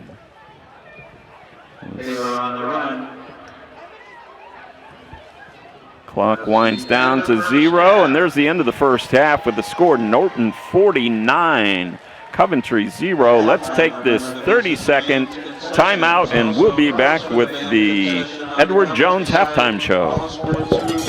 Jobs for Ohio's Graduates, JOG for short, is a workforce readiness nonprofit covering Northeast Ohio, including Ashland, Medina, Stark, Summit, and Trumbull counties, helping youth ages 14 to 24 and adults complete their education, develop soft skills, and start their careers. To make this possible, we need people like you to support the next generation of the workforce and partner with JOG today. Go to jogworks.org, JOGWORKS.org for more ways to mentor and hire JOG participants, attend events, and more. Lean on that stool. Okay. So we're back here at halftime. Not the best of halves for the Coventry Comets as they trail Norton 49-0. And here's where you know where you have a basketball coach talking to a guy who probably should have never been a basketball player, but was. Well, you'd have played for me, Ron. Yeah, thanks, Larry. Yeah. So this is Coach Larry Taylor, a first-year coach, and it feels weird to say that, a man who's been coaching probably what seems like your entire life. Had his probably most success in most years at Jackson down in Stark County. Mm-hmm. So my first coach's question, Larry, is why here, why now? You know, I've got to ask that almost every job that I took. Oh, really? Yeah. I was a young coach at Jackson, one of the youngest coaches hired. And they didn't hire me at first, I can tell you that. And the reasoning was, you were too young. We don't want you to fail because you're young. So all of that. So I went to Massillon actually there and got asked that question. Jackson to Massillon football school. Right. Why that? And I said, why not? Yeah, why not? We got to go. do that. But that was a great run there. And I always thought Coventry was that little kind of unpolished diamond in the rough over the Portage Lakes. I knew of Coventry. Obviously, we all did when we were growing up, Federal League, but we never really crossed paths. Right. Lynn West was here for a while. Connor was a great player here at Coventry, and that was the extent. We scrimmaged a little bit.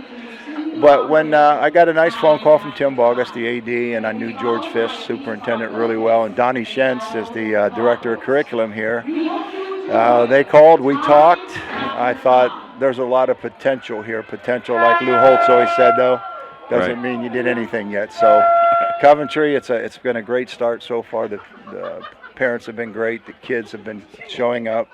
And I told them, I don't need you to show up. I need you to start making a difference in what things can be and what they can't be. And it's on our shoulders, guys. So it's been a great start so far. Well, that leads me to my second question. So in your opinion, what is the state of Coventry boys basketball?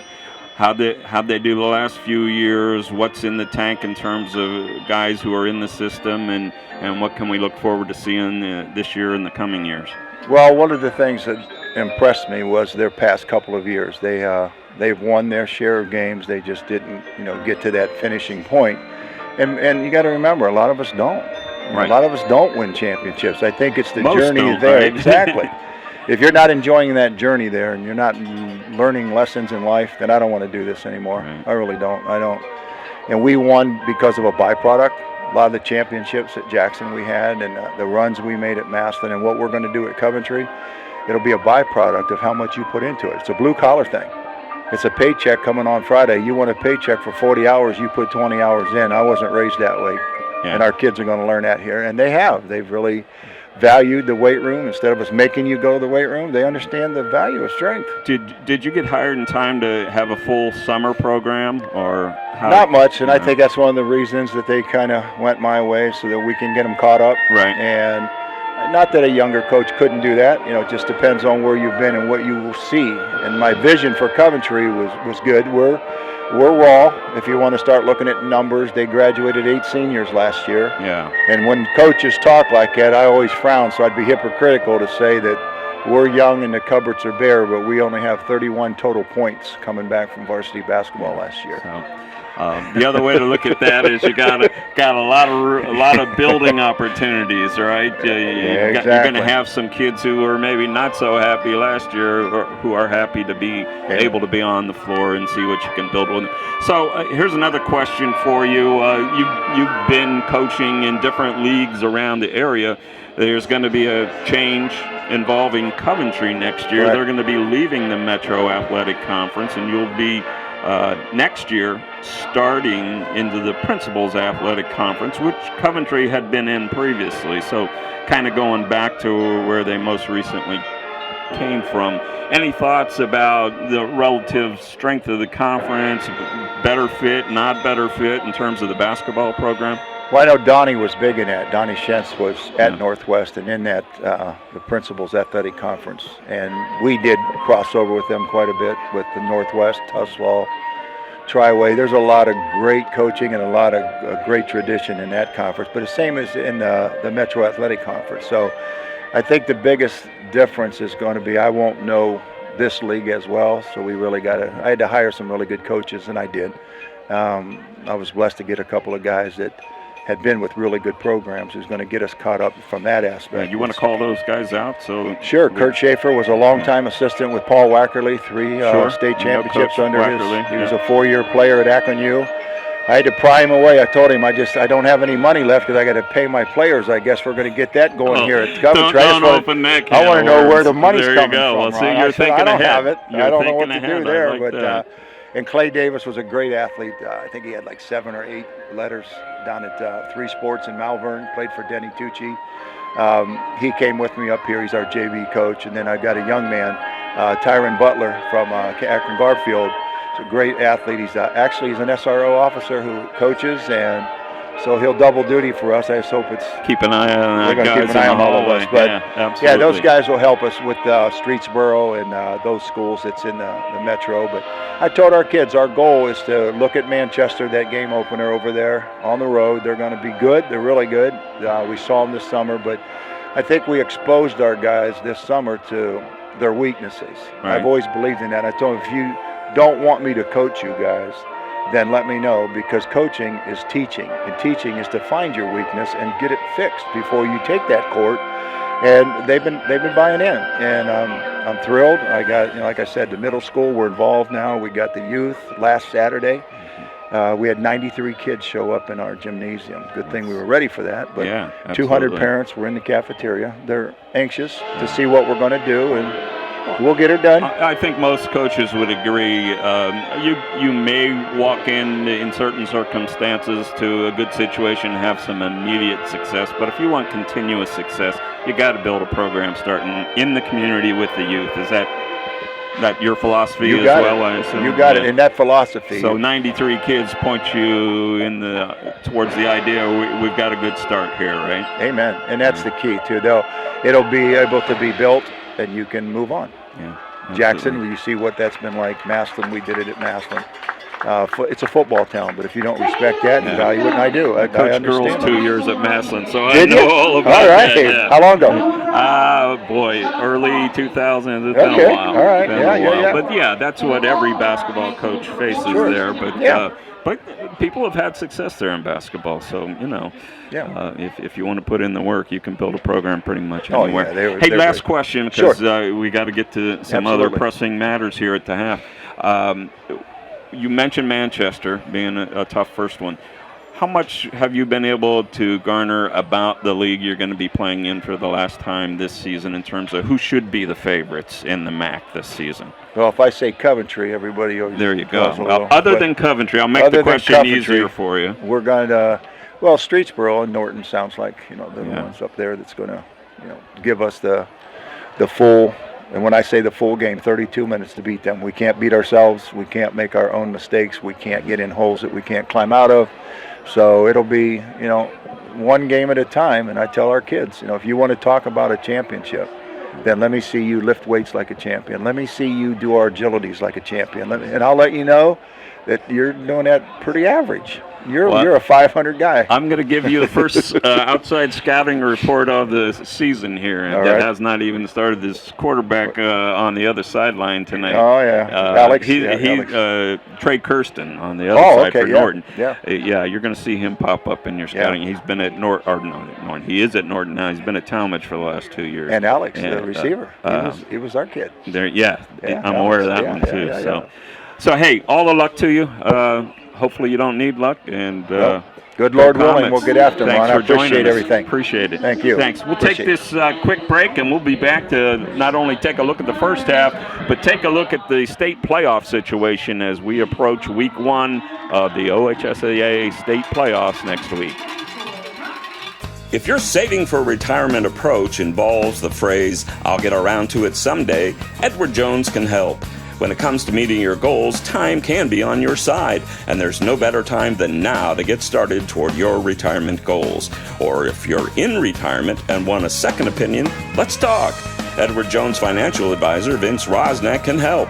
Stop by or call Vince today at 234-571-9913 to set an appointment. Or stop by the office at 529 Canton Road in Ellett, across from Eastgate Plaza. So we're back here at Veterans Memorial Stadium here at Coventry High School. Not good news for the home fans as they trail Norton 49-0. So Chris, lots to talk about, and we have a few minutes to talk about it. And I'll get my phone here, and we'll also take a look at some scores. Where do you want me? Yeah, there's Roger right over there. All we'll right. take a look at some scores as we get a chance. But back to where we started tonight. So Norton on Wednesday finds out they are no longer the number 1 ranked team in Division 4 Region 13. They are now the number 5 ranked team. And to take that another half step forward, tonight's game is unlikely to change that situation to the better for the Panthers. They're clearly going to win tonight, but they're going to be a winner over a 2-win team. And the teams surrounding them, we talked a little bit about this off the air earlier. You got Glenville just in front of them. You've got Notre Dame Cathedral Latin, I believe, just behind those. So you want to give the fans of Norton a little bit of update of what may happen for them after tonight. So right now, Norton's in the fifth slot for the region. They're going to get limited points tonight because Coventry's won twice. But the bad news is in front of them right now, you have Perry, who's 7-2.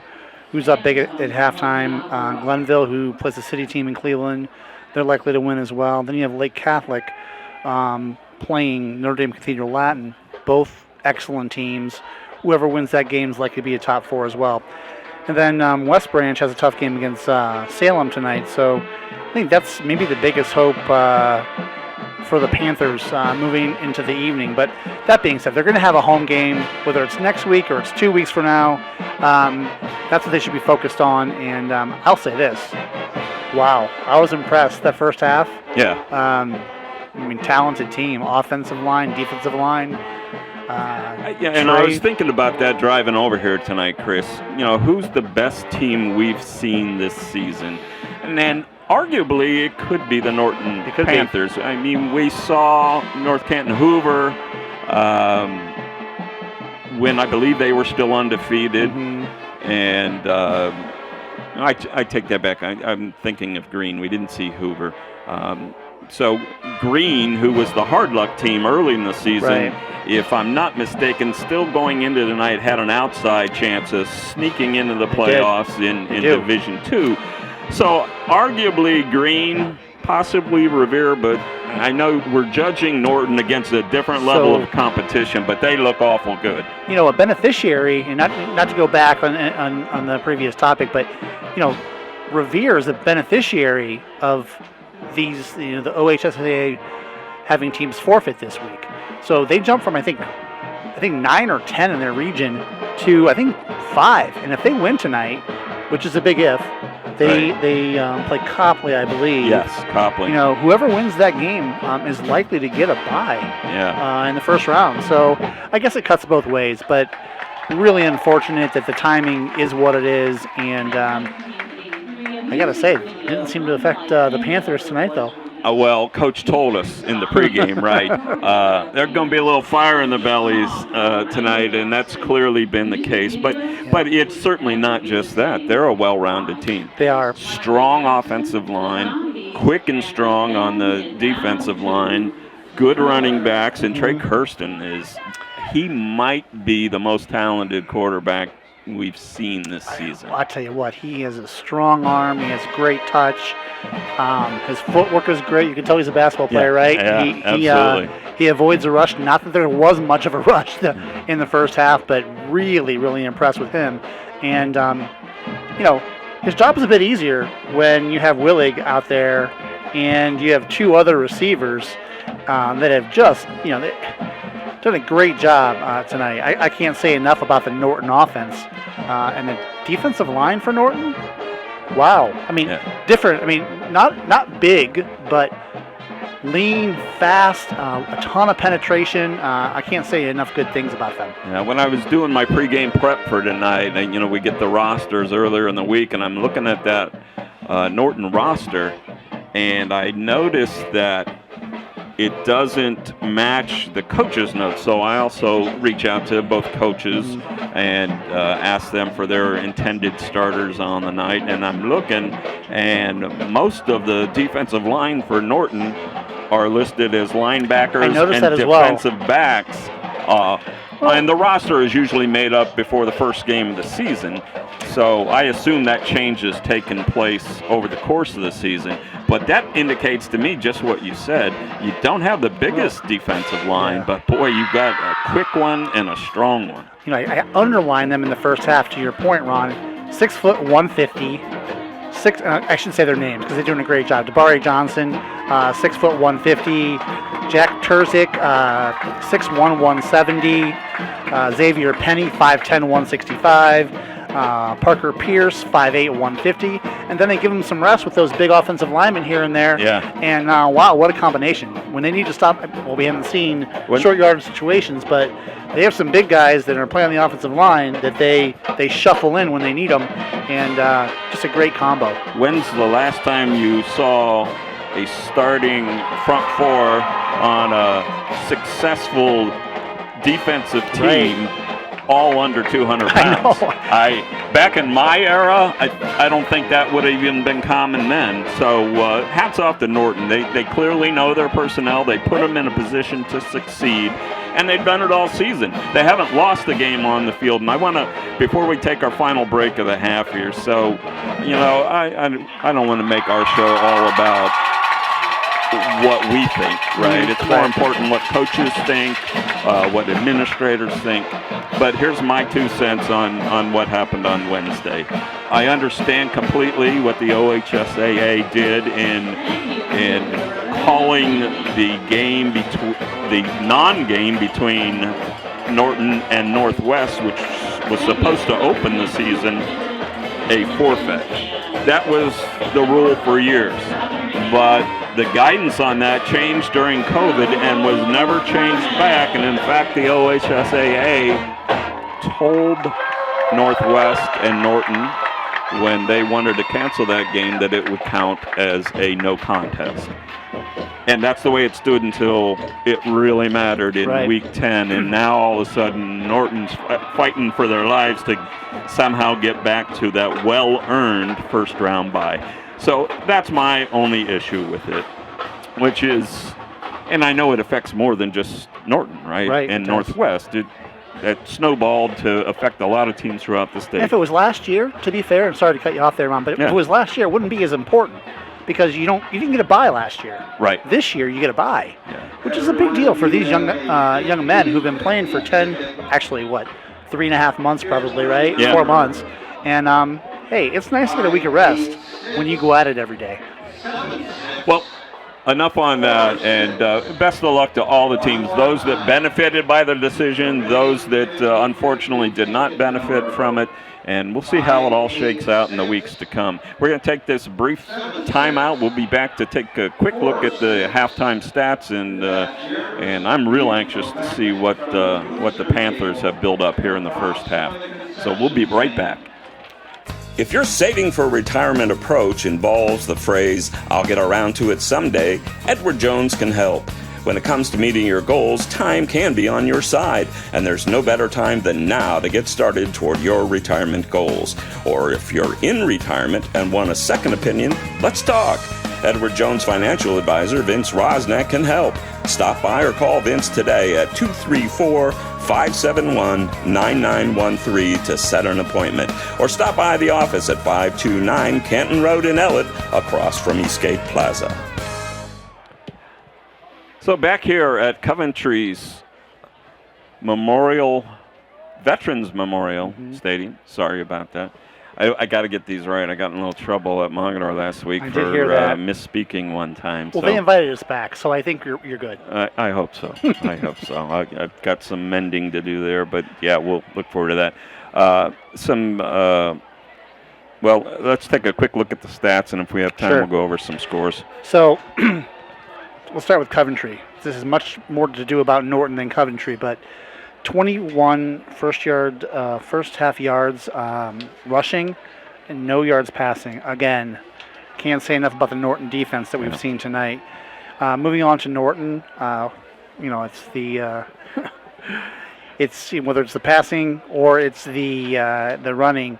Let's start with the running. They had 63 yards rushing, which is a little bit deceiving because they played in a short field for the first 5 or 6 minutes to score. They were getting the ball at the 10 and the 15-yard line, so there weren't a lot of yards to be had. But they were effective running the ball. And then, of course, you got Trey Kirsten with 169 yards in passing and 3 TDs. Saying that, you had Buddy Willig with a TD and 87 yards. Isaac Hunter with a TD catching the ball, and also Alex Munnan.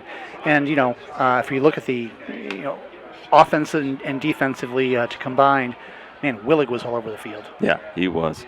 And Kirsten did a great job of handing off initially and then throwing the ball downfield. So a big half for the Panthers. They lead 49-0, and we're just about to get set here for the second half. So we'll turn around and see what's going on the field and around high school football tonight. Chris, I did notice that Streetsboro's up over Cloverleaf 28-7 in the third quarter. You mentioned that West Branch game being impactful. They're leading Salem 21-0. So remind folks how that impacts the Norton Panthers. So West Branch is ahead of the Panthers coming into the night points-wise. So it's an important game for the Panthers here. Not going their way thus far.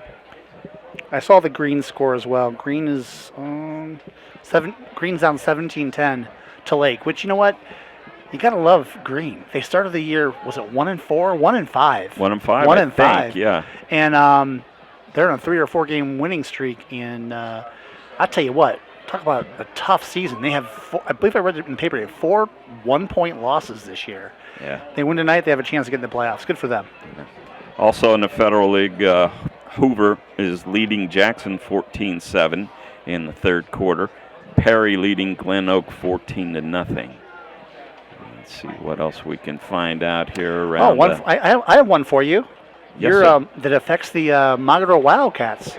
I wrote it down here. Where is it? Oh, McDonald is tied at half, 7-7, with Mineral Ridge, which that's a big game for Mogador. So if McDonald happens to lose, there's a chance that Mogador can slide by them and maybe get that an additional home game, which would be fantastic, of course. Well, here's a little I bet you didn't know about that situation. Okay. So for Mineral Ridge, there's a Whitmer connection. Of course, you've learned everywhere. Wherever you go, there's a Whitmer connection. My nephew is helping out with the staff at Mineral Ridge this year. The head coach there, Andy, forgive me if you ever hear this, but I'm forgetting Andy's last name. The head coach at Mineral Ridge, who used to be at Western Reserve, where my nephew Andrew coached with him, had a lot of success there. They're doing well, so that's not that big of a surprise. I believe Ridge is going into that game with just 2 losses on the season. That certainly would help Mogador if Mineral Ridge could pull that one out. So. Well, we were watching that game last week, and McDonald pulling out 7-6. So these games coming down to the wire, you got to love that. Is that one at McDonald, Chris? I don't know the answer to that question. So, Mogadore will have their eyes on that one. In the Principals Athletic Conference tonight, Manchester and Northwest was the big game of the night. Manchester leading that one 13-0, and that's in the third quarter. West Holmes and Canton South are tied at 21. Fairless leading Tuslaw 21-19 in the third. And Triway leading Orville 14-7 in the third. So saw that Hoban's up 14-7 over St. Ed's at halftime. That's a pretty big win if they can pull that out. By the way, we were speaking about Mogadore and Garfield. Just you mentioned there. So going into last weekend, we were mentioning that Mogadore would receive some help from Ellett, who they beat. Right. If Ellett could pull off the upset over Garfield on Saturday, which they did. So hats off to Coach Sachs. The Mogadore Wildcats definitely say hats off. Gave them a few extra second-level points, and depending on what happens with McDonald and Mineral Ridge tonight, that could be very impactful. So we got a running clock here before the kick is even made.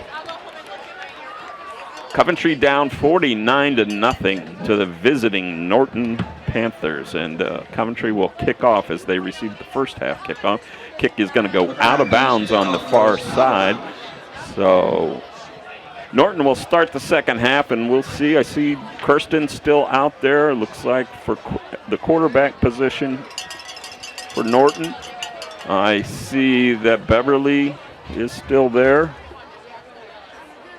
Jason Beverly and Brown, both in the backfield. Marcus Brown, Jason Beverly, Troy Kirsten.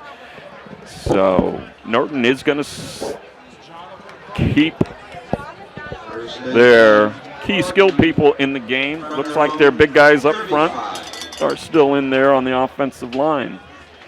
So we're down to 11 minutes and rolling here before the first play of the second half. Kirsten with Brown and Beverly beside him in the backfield.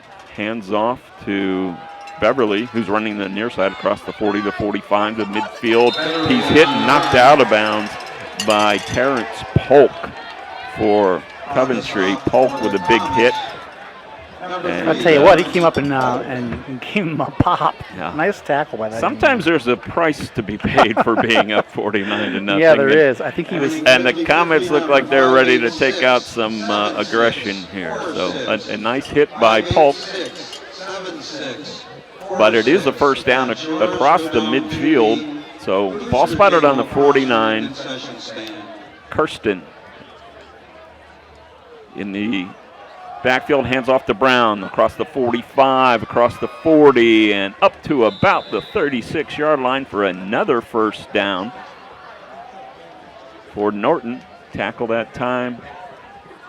Little stretch play to the left, and I don't think he was touched until he got, 5-7 yards downfield. Yeah. Looked like the tackle by Owen for Coventry. But not until the first down run by Brown. Ball spotted, let's call it 37-yard line, 9:32 remaining, third quarter. And folks, be prepared. We are on a run to the finish here with the running clock here in the second half. Kirsten takes a snap, hands off to Beverly. He's looking for room but can't find it. A nice job of pursuit that time by Brady McCracken for the Comets. He throws Beverly for a 2-yard loss. Yeah, great job. I think came upfield, maintained the edge, and just made a great play. Second down, 12.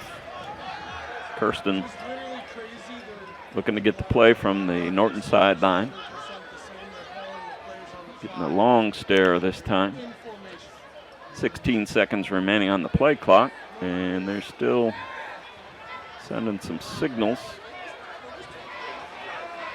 Down to 7 seconds on the play clock, so we're going to get a timeout. We are going to get a timeout right there, and we're going to take a timeout. We'll be back after this message. Jobs for Ohio's Graduates, JOG for short, is a workforce readiness nonprofit covering Northeast Ohio, including Ashland, Medina, Stark, Summit, and Trumbull counties, helping youth ages 14 to 24 and adults complete their education, develop soft skills, and start their careers. To make this possible, we need people like you to support the next generation of the workforce and partner with JOG today. Go to jogworks.org, JOGWORKS.org for more ways to mentor and hire JOG participants, attend events, and more. So our illustrious leader here, Bob Fritz, just drew something to my attention, Chris, that you maybe noticed ahead of time. I did not, but there are what appears definitely one, looks like two large banners in front of the Norton bleachers that read Norton versus OHSAA. The other one may be versus somebody different, but at any rate, I think they're making their opinion known on the far side. 49-0, Norton leads tonight. Handoff to Brown, and we're going to kill the play. So the call is a false start against Norton. That'll set them back 5 more. It'll bring up 2nd and 17. So, a couple score updates. Glenville did win, so they'll probably be the number 1 or number 2 seed. Perry, who's number 1 currently, they won, or I shouldn't say they won, but they're up huge at halftime. Talking about scores in the region that Norton is in. And we have an end around this time by Norton. 15 is across the 40, across the 30 to the far side, and driven out of bounds inside the 20. And that's Minen, the receiver. But Alex Minen's effort was for naught, as we had another false start, which I'm not sure why they didn't kill the play. But they're going to bring that one back. So Minen, I believe, for the second time tonight. Because these officials are nice, Ron. They've been nice all night long. Well, that's important. important. Very cordial to everybody. I am big behind the Be Kind movement, and I support being kind. That one was especially kind. So it's 2nd and 22, 6:45 remaining, second quarter. I think the plan here is just to run the clock out by doing this. Well, that also could work. So we kind of anticipated this, to be honest. Coventry missing some key players tonight, Norton being the class of the league going in anyway. And, boy, it's all played out. Kirsten with the long ball to the far side and was going to be caught. But the defender for Coventry, David Browning, got to the receiver. It looked like, was that Willing again? Yeah. Willig? The best part about that is it's 15 yards. I don't even believe that's a first down. No, it won't be if it's 15 yards, unless does it carry an automatic first down? I don't think it does, but we'll see here in a second. That was Willig again. Boy, does he get open. I think in high school football it doesn't. Okay. But it will be a much more manageable second down. Second down, and let's call it 6. 2nd and 6. So yeah, I glanced away to check some scores, and the play got started here. The Comets, 33. Got Hunter Masco back in the slot again for Norton. Kirsten this time with Beverly, his lone back, to his right. Kirsten looking to throw. Slant is picked off and dropped by McCracken, and it looks like Willig might have taken it back for Norton. Evan on an interception. I do think that was an interception and then a fumble and by it was. Coventry. I got it wrong. I said McCracken, but it was Owen with the interception. Well, they're going to huddle, Chris, but clearly to me it was an interception and then a fumble. So they got a first down on that play. There you go. That's one way to get a first down. There you go. Well, I'm sure that was the plan all along. So Coventry picked the slant off of it. Norton's been throwing over and over again tonight. March the ball. They run the ball 5 yards downfield, fumble it. Norton gets the ball back, and it's first down and 10. Norton. But I'll get this in after this play. So Kirsten from his own 40, looking to throw, rolls to the right, being chased out of the pocket, steps up, and is hit and taken down, but he picks up about 3, maybe 4 yards, taken down by number 57, who we don't have. I'm sorry, that's Barker. Good play defensively. They were going to run that the same little fly pattern they've been running, quite a bit to Willig. It wasn't open, and Kirsten pulled it down and made something of it, or at least didn't lose any yards. So 2nd down and 7, 3-yard gain. Kirsten has trouble to snap and will fall on it for a loss of about 4. Alertly jumped right on it. Didn't look like that bad of a snap. It looked like Kirsten was looking at his receiver before he fully gathered it in. 3:24 remaining 3rd quarter as we move right along here in the 2nd half. And Chris, if you can remember, I was about to make a point when the play started and I've completely lost track of what that was. I can't remember. We call those senior moments. Was it a score? Were you going to do scores? Maybe that was it. It might have been. 3rd and 13.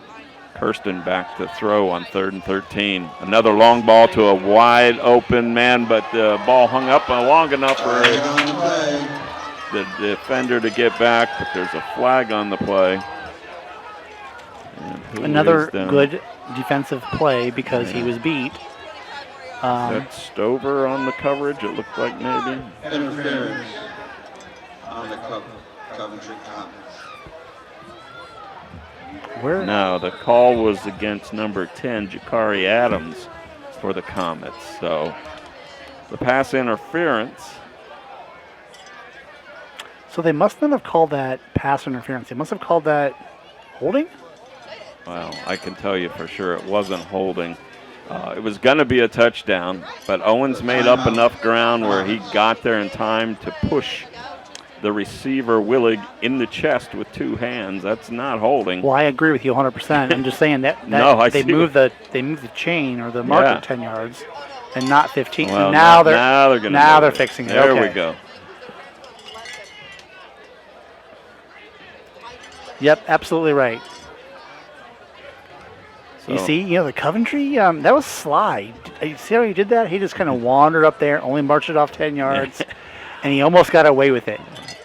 I will say this, so now that's it's home games cooking. like this where you have time to have random thoughts. Well, I have a random thought. Okay.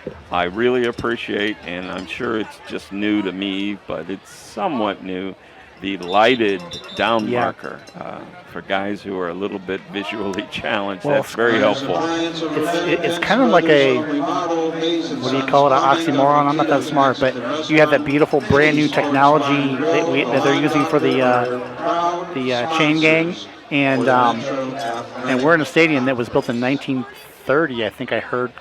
Was it 30? I saw 2 different things. One was 1920 and one was 47, so I'm not sure. Well, we got a dead ball call here, and it's going to go against Coventry's sideline. I don't remember them getting a warning, and I guess you don't have to have a warning. Well, it was a personal foul against the sideline, so for unsportsmanlike conduct. Yeah, there you go. So that's why no warning. A 15-yard mark-off will give them the first down at about the 13-yard line. 1:46 still rolling here in the 3rd quarter. Kirsten and Norton. Handoff inside to Beverly, and he's untouched. Up the middle for the touchdown. Norton now with a 55-0 lead here in the 3rd quarter. So that 23-yard run by Beverly. Well, nobody touched him. Great job of the line. And, I think that's frustrating to Coventry there, right? They worked their butts off and actually did a nice job and did what they had to until that those 2 penalties. For the extra point. So the snap, spot, and the kick by Kaminsky is good. And the Panthers have taken a 56-0 lead with 48 seconds remaining in the third quarter. Let's take this 60-second timeout. Horse racing is a great sport, and now you can have a horse in the race. Own a little and love it a lot. TheStable.ca is an award-winning horse ownership experience. Purchase as little as 1% of a racehorse and pay a set monthly fee. No surprises, modest investment, low risk, and completely accessible and transparent operations. TheStable.ca offers a unique, engaging racehorse ownership experience and features great customer service and consistent updates about your horse. Our innovative video production team tracks your horse's training progress, and clients are encouraged to visit the horses at any time. TheStable.ca is right for harness racing, and if you want to have a horse in the race, it's right for you too. For more information about The Stable, email Anthony at thestable.ca or call 519-400-4263.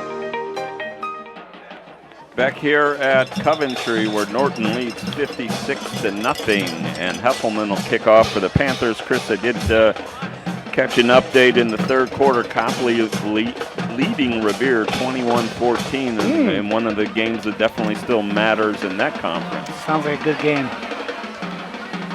Another score that impacts these Norton Panthers. West Branch 21, Salem 13. Looks like it's in the third quarter. So that's another good ball game. And that's good news, right? It wasn't close, right? 21-0 earlier. So. Right, so, Salem coming back a little bit, and let's see what happens there. Here you go with the running clock. This is something you don't see every day. They were lined up to kick off for the post score, and as time ran out in the third quarter on the running clock, both teams quickly switched ends. So I don't know that I've seen that before. So that's something, right? That's right. Gonna see some things you never saw before during games like this, and there's one for me. So Heffelman will kick off for the Panthers. He kicks a low line drive. It'll come down to Bell at about the 5. He picks it up there. He's across the 10, coming to the near side to the 15, and driven down at about the 19-yard line. A nice tackle there by number 23, Trent Witter, for the Panthers. And I'm going to give another shout out. That was Kaminsky, right, who kicked that? Heffelman that time. Okay, both their kickers. That's right. Because they both should kick for the Browns. That is a perfectly spotted professional football kickoff nowadays. Right, exactly right. 11:15 and running here. 56-0. The Norton Panthers lead the Coventry Comets here in Week 10. So another score from the Suburban American. Aurora, Chris, if I'm right, still had an outside chance of sneaking into the playoffs. I think you're right. And they are up on Barberton 28-0. So they're doing their part, and I'm sure they needed some help. Snap. Handoff up the middle to Taylor for the Comets. He's ahead for about a 5-yard gain, bringing up second down and 5. Again, our quarterback is Bradley Steele, the junior. Again, right up the gut. And when you give Lamar Taylor a little tiny bit of space, he's picking up 3, 4, 5 yards a shot.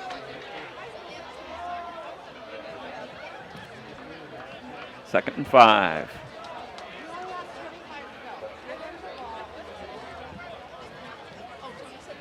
Full house in the backfield behind Steele.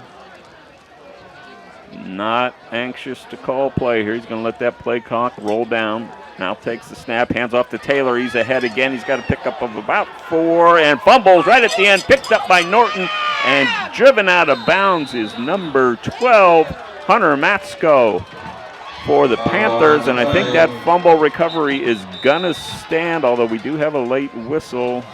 Oh, that's for an injury. We have an injured Comet on the field at about the 30. So Matsko's fumble recovery appears to be standing here. I didn't see what happened there, but number 10 from Norton and the young man down, the Norton kid was shaken up a little bit too, and was able to get up and get off the field here. But yeah, I really cannot see the player this time because the trainers are covering. And here he is. He's up now, and that's Taylor. Taylor, who is having trouble putting any kind of weight onto his, looks like his left leg. He's getting help from the coaches just to get off to the sideline. Yeah. Not good news. On a night filled with not good news, Lamar Taylor has still been running hard, playing hard. He has, and Jabari Johnson, I think, made the tackle there, and he struggled to get up as well. But he did, and he got off the field. And the clock is restarting, and you're right, Ron. They did keep the fumble as a turnover to Norton. So Norton will have the ball at the Coventry 30, and I got to admit, I'm surprised at this point, Chris. Even though it is a running clock, you still got the starters in there for the most part for the Panthers. Yeah, I can't believe. And looks like a flag back on the goal line. Delay of game. Well, when I glanced at the clock, it said 25 seconds, so I'm not sure what that's about, but I think the Panthers are going to be okay. Yeah. Under 9 minutes and running now. We've got to start thinking, if you haven't already, about our Cambria Bistro player of the game during our post game. I have at least 2 names in mind this week. Kirsten's back to throw. He looks in that deep corner of the end zone again, and it's caught. I don't see a signal. Now I finally see one from the back judge. I never saw an official on that far side. So the call is out of bounds. The intended receiver, who Chris I think held on, was Minan, but apparently was out of bounds. And the official on the sideline. He was out of position. He didn't move. He didn't move. And so, because nobody expects Norton to be doing what they're doing right now, but saying that, that's a good point. They threw a 30-yard pass here, but and the official did not move. Yeah. I thought it was a touchdown, but we'll never know. He stayed on the line, right? Right, he did. And that forced the back judge then to make that call, and he clearly was not in a position to see the sideline. So, at any rate, it was an incomplete pass. Brings up 2nd and 15. Hand off to Beverly. He'll run to the far side. He evades one tackler, but not the second man who runs him out of bounds. Great job pursuing that play from Coventry. Looks like one of the either linemen or linebackers, and still have yet to pick up his number. It might have, could have been Andre Bell or more likely Brady McCracken on the far side. We're going to give it to McCracken. So, you wonder why Norton wouldn't have their subs in, their JV in, give them some experience. Not happening. Well, I certainly don't mean to be critical, but if one of the running backs or Kirsten, a quarterback, would even not get hit, but pick up a little imperfection, a knob of grass and roll an ankle on the field, especially now where it looks like Norton may have to play the first week of the playoffs, right? So they won't have time to heal. Again, I'm not the guy on the sidelines, and I'm sure there are reasons for everything, but I know what I would do, but there's a good reason I'm up here and not down there, so it doesn't matter too much what I would do. I think your point's well taken. It's 56-0, and they run a stretch play to the right with their excellent tailback, and he got hit 3 or 4 times before being knocked out of bounds pretty hard. And we've made this point several times. Coventry is clearly outmanned. Oh, yeah. They don't have the talent, but they are not quitting. They are hitting hard still. And let me ask you this. Is there any way this has anything to do with Coventry leaving the league after this year? I have no idea. No, we certainly don't. We haven't covered this league for it could be a long time. You know, I think Norton has had a frustrating week for sure. Not I think, I know. They've had a frustrating week, and, you know, that adds up.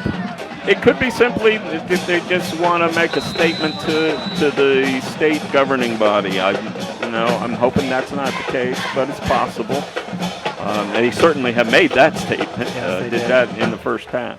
Looks like we do have a new quarterback at this point. Handing off to a new running back coming to the near side, and he drops the ball, fumbled. Ball still on the field and still loose, and it looks like Coventry has it. They do. So it's 52 on the ball for Coventry. Eddie Campbell with the fumble recovery. And then give the ball to the Comets for their best field position on the night at their own 45. Chris, did you pick up the ball carrier there? I didn't. I'm thinking I saw 12, which is Hunter Masco, but I'm not sure about it. At any rate, boy, that was a hot potato, and finally Coventry came up with it for the most fun play of the half for sure. There you go.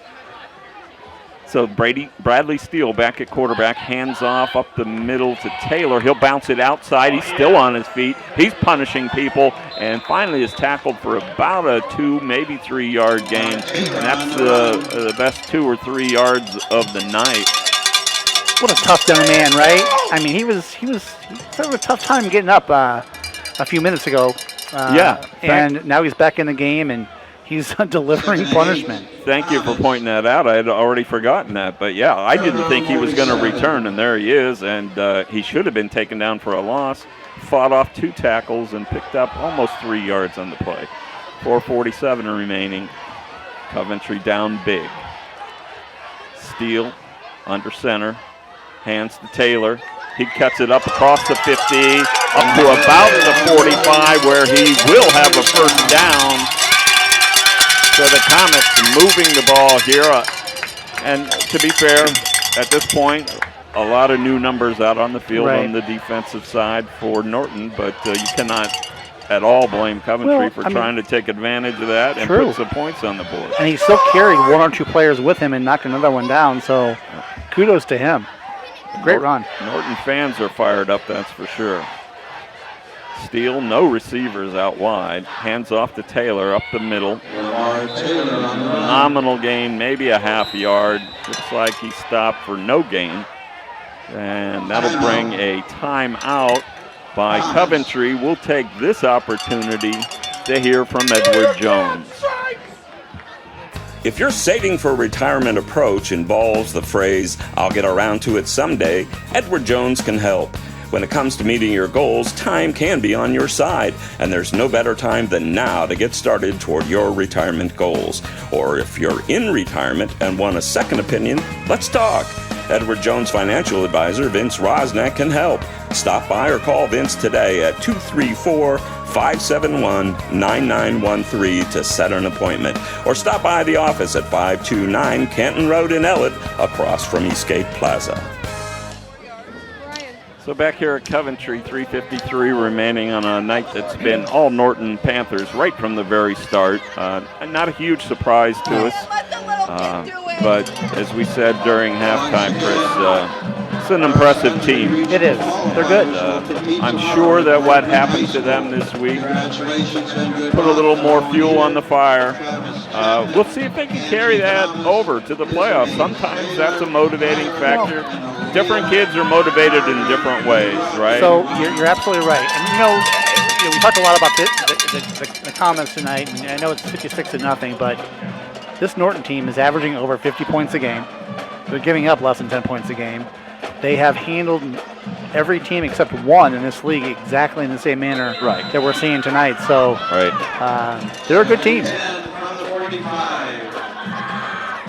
Toss this side to Taylor once again. He's ahead for about a 2-yard gain, taken down by Somebody's wearing Brad Little's. I got the wrong team. It took me all night to do it tonight. Cortez Everett on the stop for Norton. Usually, folks, if you haven't listened before, I make that mistake once or twice in the first half. I almost got through a full game tonight without putting the player on the wrong team. Just over 3 minutes remaining. 3rd down and 9 for the Comets. Ball at the Norton 44. That's a penalty. No call. Handoff up the middle to Taylor. He's got a short gain before he's pushed back. Again, looked like Dabari Johnson along with Cortez Everett on the stop. All right, so 4th down. They're going to go for it, obviously. Let's. I'm not a rooting person when we do these games, but right this very second, I am rooting for a 1st down. Good for you. Good for you, and good for the Comets if they can make it happen here. 4th saying down, that I'm not very lucky, Ron. 4th down and 8. I know what has happened in this case many times this season. Right. We see a little yellow square fly, so we'll see if that happens. Steele turns, fake handoff. Now he hands off, and interesting, I think is the best word, looking play there. Looked like ultimately what you might call a delayed draw that never really happened, but Jack Terzic was there for the stop for Norton. They'll take over on downs. How would you describe that play, Chris? I would describe it as a Sladkey draw that is the new version of the Sladkey draw. Okay, that's twice this year you've invoked the Sladkey draw. Was it Coventry that ran it the other time? You know what? It might have been. There you go. You know what? It probably was. There you go. Okay. So I gotta steady up and remember that for next year so that I can call it as it happens. We're at 1:30, and we are counting here in the 4th quarter. So Norton will take over on downs at their own 43, and they're going to be gracious here and take a knee a couple of times and take us to our post game. So that's what happens on 1st down, and I want to try to pick up the quarterback's number here. It looks like number 9, who is Owen Gabriel, in a quarterback for Norton. Missed him on that briefness of the last series when they fumbled the ball back to Coventry. So he is a freshman, 6-footer, 150 pounds. Looks like he'll have to knee it one more time. And we'll get to our post game. So do you have 1 or 2 people in mind for that player of the game? Yeah, I would just say this or... Yeah, you got the same 2 as me. What does our illustrious leader pick? Which one do you think? We knee it down, and the final 26 seconds are going to run. He just called out. Okay, so we have a tiebreaker situation. Chris and I had 2 people in mind for our player of the game tonight, and our owner, head honcho, Big Cheese, Bob Fritz, has called the player of the game tonight, and that's going to go to Trey Kirsten, number 3, the quarterback for the Norton Panthers. So congratulations, Trey. You are the Cambria Bistro player of the game, and you'll receive a gift card for a nice meal at the Bistro and the beautiful Fifth Dimension Radio Player of the Game t-shirt that is courtesy of Screen Print Original. We're going to take this time out to hear from a couple of sponsors, and we'll be back to break down not only what happened tonight, but what has happened across the area and how it may impact the playoff situation. We'll be back after these messages. Jobs for Ohio's Graduates, JOG for short, is a workforce readiness nonprofit covering Northeast Ohio, including Ashland, Medina, Stark, Summit, and Trumbull counties, helping youth ages 14 to 24 and adults complete their education, develop soft skills, and start their careers. To make this possible, we need people like you to support the next generation of the workforce and partner with JOG today. Go to jogworks.org, JOGWORKS.org for more ways to mentor and hire JOG participants, attend events, and more. Hi, this is Ronnie Kemmer, owner of Cambria's Bistro. We are located in the heart of downtown Wadsworth at 132 Main Street. Cambria's Bistro is a family-owned establishment that brings together the best of two worlds, the rich traditions of Italian cuisine and the contemporary favorites of a pub and grill. Reservations are not required but recommended by calling 330-331-5282 or 330-331-5357. We offer a casual dining atmosphere that is great for a family dinner, date night, or a special celebration. We feature a wonderful wine list with selections from Sicily to Napa Valley. We also have a great bar menu with specialty cocktails, many beers, on-tap beers, ciders, and seltzers. Cambria's Bistro also features San Pellegrino sparkling water. We are located in the heart of downtown Wadsworth at 132 Main Street. Come see us soon. Introducing the Celebration Palace, a brand new and all-inclusive banquet facility located in Hartville in the North Plaza at 240 Kent Avenue Northeast. Still dreaming about your special wedding day or that occasion you're wanting to celebrate and you're not sure where to start? Well, you're in luck, because here at the Celebration Palace, we specialize in wedding and event planning.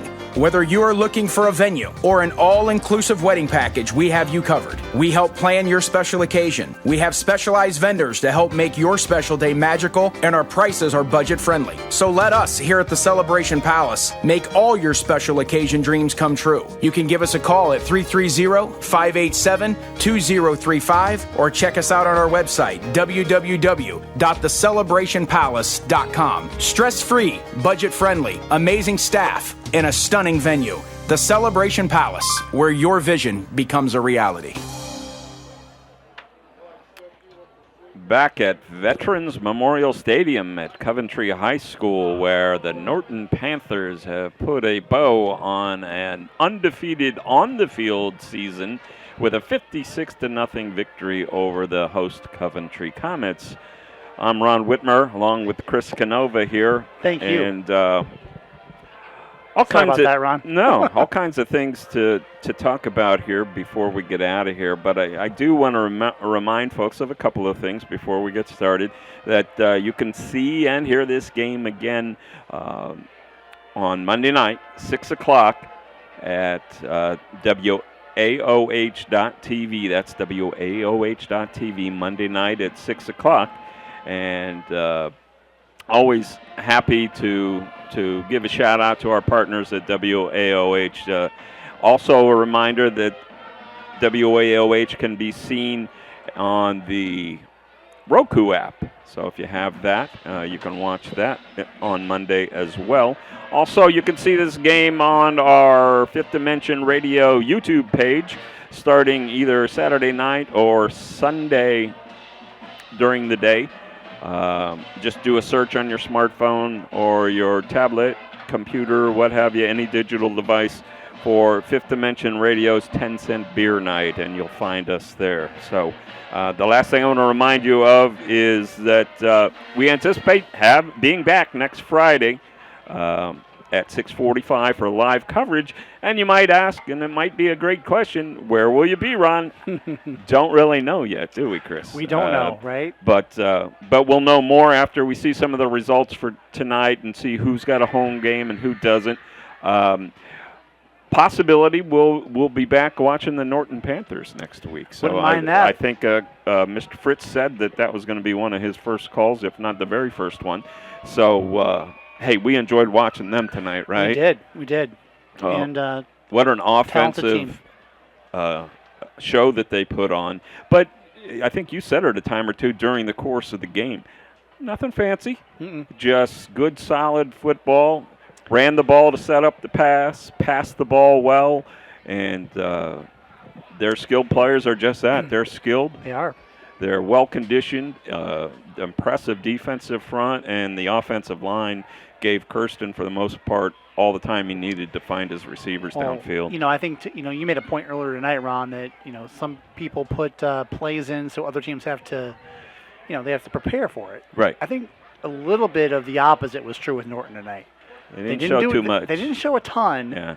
I mean, they showed a trick play here and there, which, was to your point. Yeah. But I can't say they're not flashy. They're flashy. They're good. Yeah. But more simple, straight at Coventry tonight. I don't think there are going to be a lot of teams in Region 14, especially, or Region 13 of Division 4, especially what transpired during the week. Now that it appears that Norton will not get a first week bye. There are not going to be a lot of teams excited to be playing them. I would agree. The first round or two. They're a solid team, and I know there's some other solid teams in that region, so I really look forward to seeing what happens. And indeed, if this measure from the OHSAA sticks, it appears that it's going to. There was some rumor, and we did not discuss this, about maybe some legal action being taken. This is only a guess, but I'm guessing that either that won't happen or it won't be successful. But it might, and that would certainly impact things. But as it stands now, it looks like the Panthers, in terms of having the bye in the first week, are on the outside looking in. Yeah, you're right. And, I'm just glancing through scores here. One that we talked about earlier, Green and Lake in OT. Wow. That has playoff implications. And there you go. You're start to call you the Swami, because Lake was certainly one of the best teams in the Federal, but you said, and I agreed with you from the time we saw Green at Talmadge early in the season, this is a good football team. It is a good football team. They lost one or two guys that were important to that offense, and their tailback, number one. And, you're seeing it tonight. And, since we covered them, I'm going to be rooting for Green to pull that game out and hopefully get in the playoffs. Yeah, absolutely. Hey, we got a little bit more in terms of bills to pay here, so let's take a break here. Hear from our player of the game sponsor in terms of the T-shirt, Screen Print Original. And we'll be back to put a bow on this one. The regular season ends tonight here at Coventry High School, where Norton beats Coventry 56-0. We'll be right back.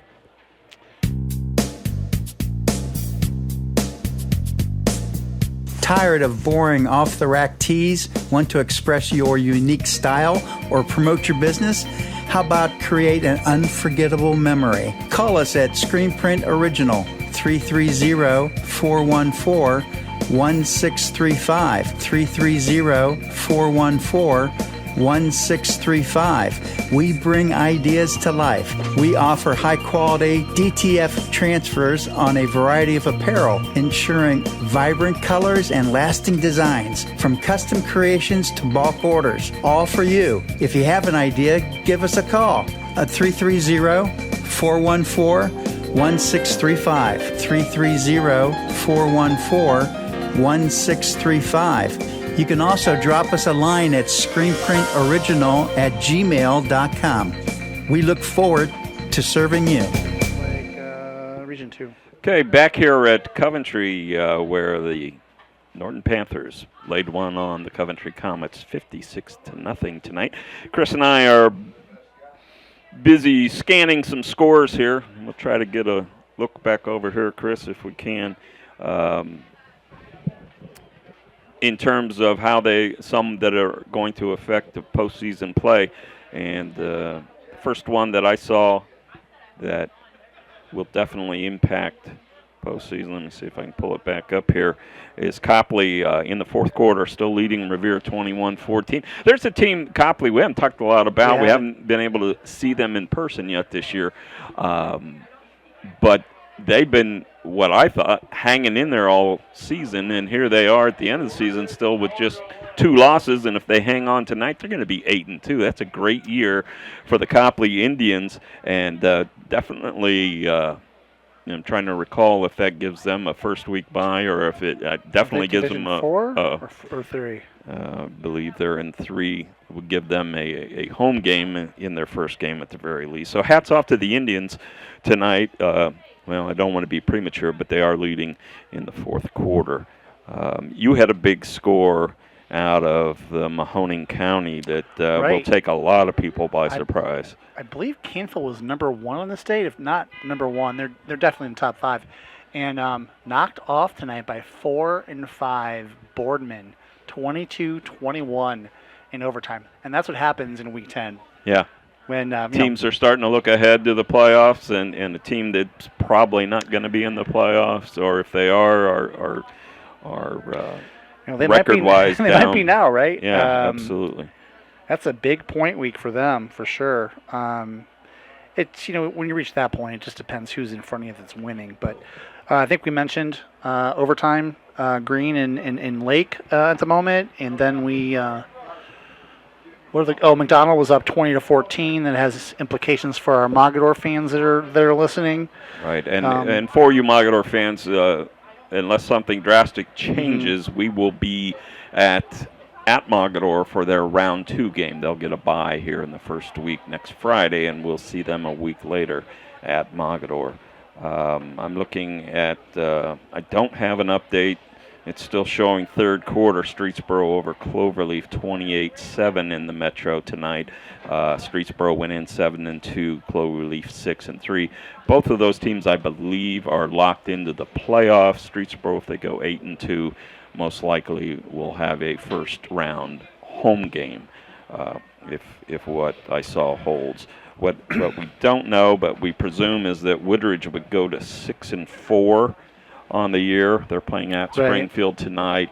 And it's ironic that when we were out at Woodridge, Coach Dario at that point in the pregame talk with us mentioned 6-4 and was doubtful that 6-4 would get him in, and it looks like he may have been correct about that. It's going to be close, right? It's an really exciting time of year, obviously, and at the same time heartbreaking, especially when you're that close to getting in the playoffs.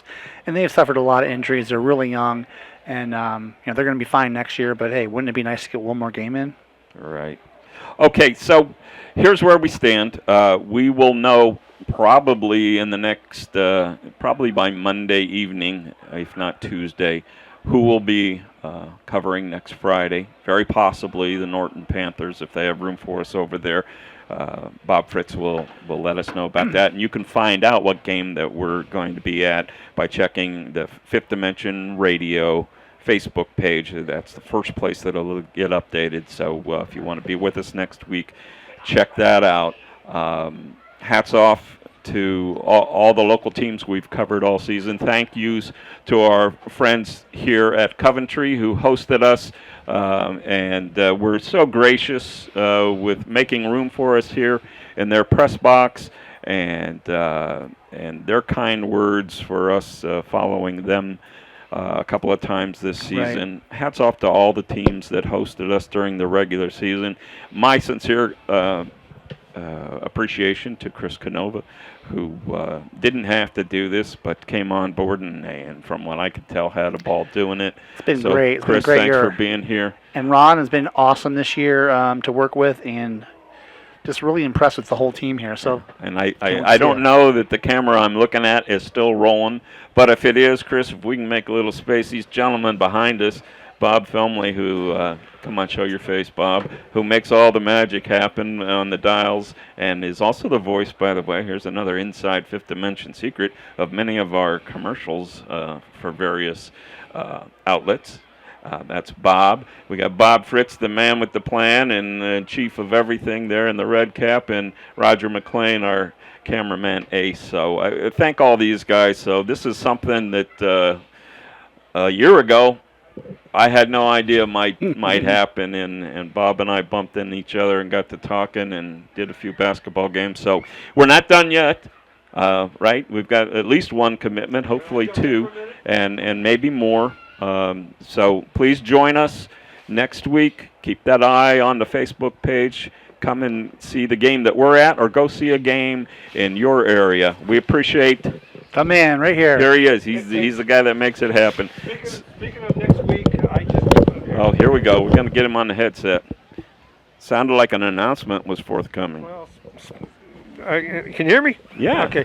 Speaking of next week, we will probably be at Norton if they're home. I just talked with their head coach and their AD out down on the field, so they will welcome us at Norton. So how about that? That's if they're home. Yeah. So. Well, and it appears at this point like they will be. Yeah, they'll have a game, and they most likely will be at home. So great news, a great team. So it'll be great to see them 2 weeks in a row in first round of the playoffs. The level of competition will certainly step up, but that's what we've been wanting to work our way towards all season. Right. So with that game most likely in hand, and the Mogadore game the following week, we've got a couple of really good ones coming up. So join us, and we'll see you next Friday at 6:45, someplace, maybe Norton. Thanks for tuning in, and thanks to all these guys and our host here at Coventry High School. Have a great night. Good night.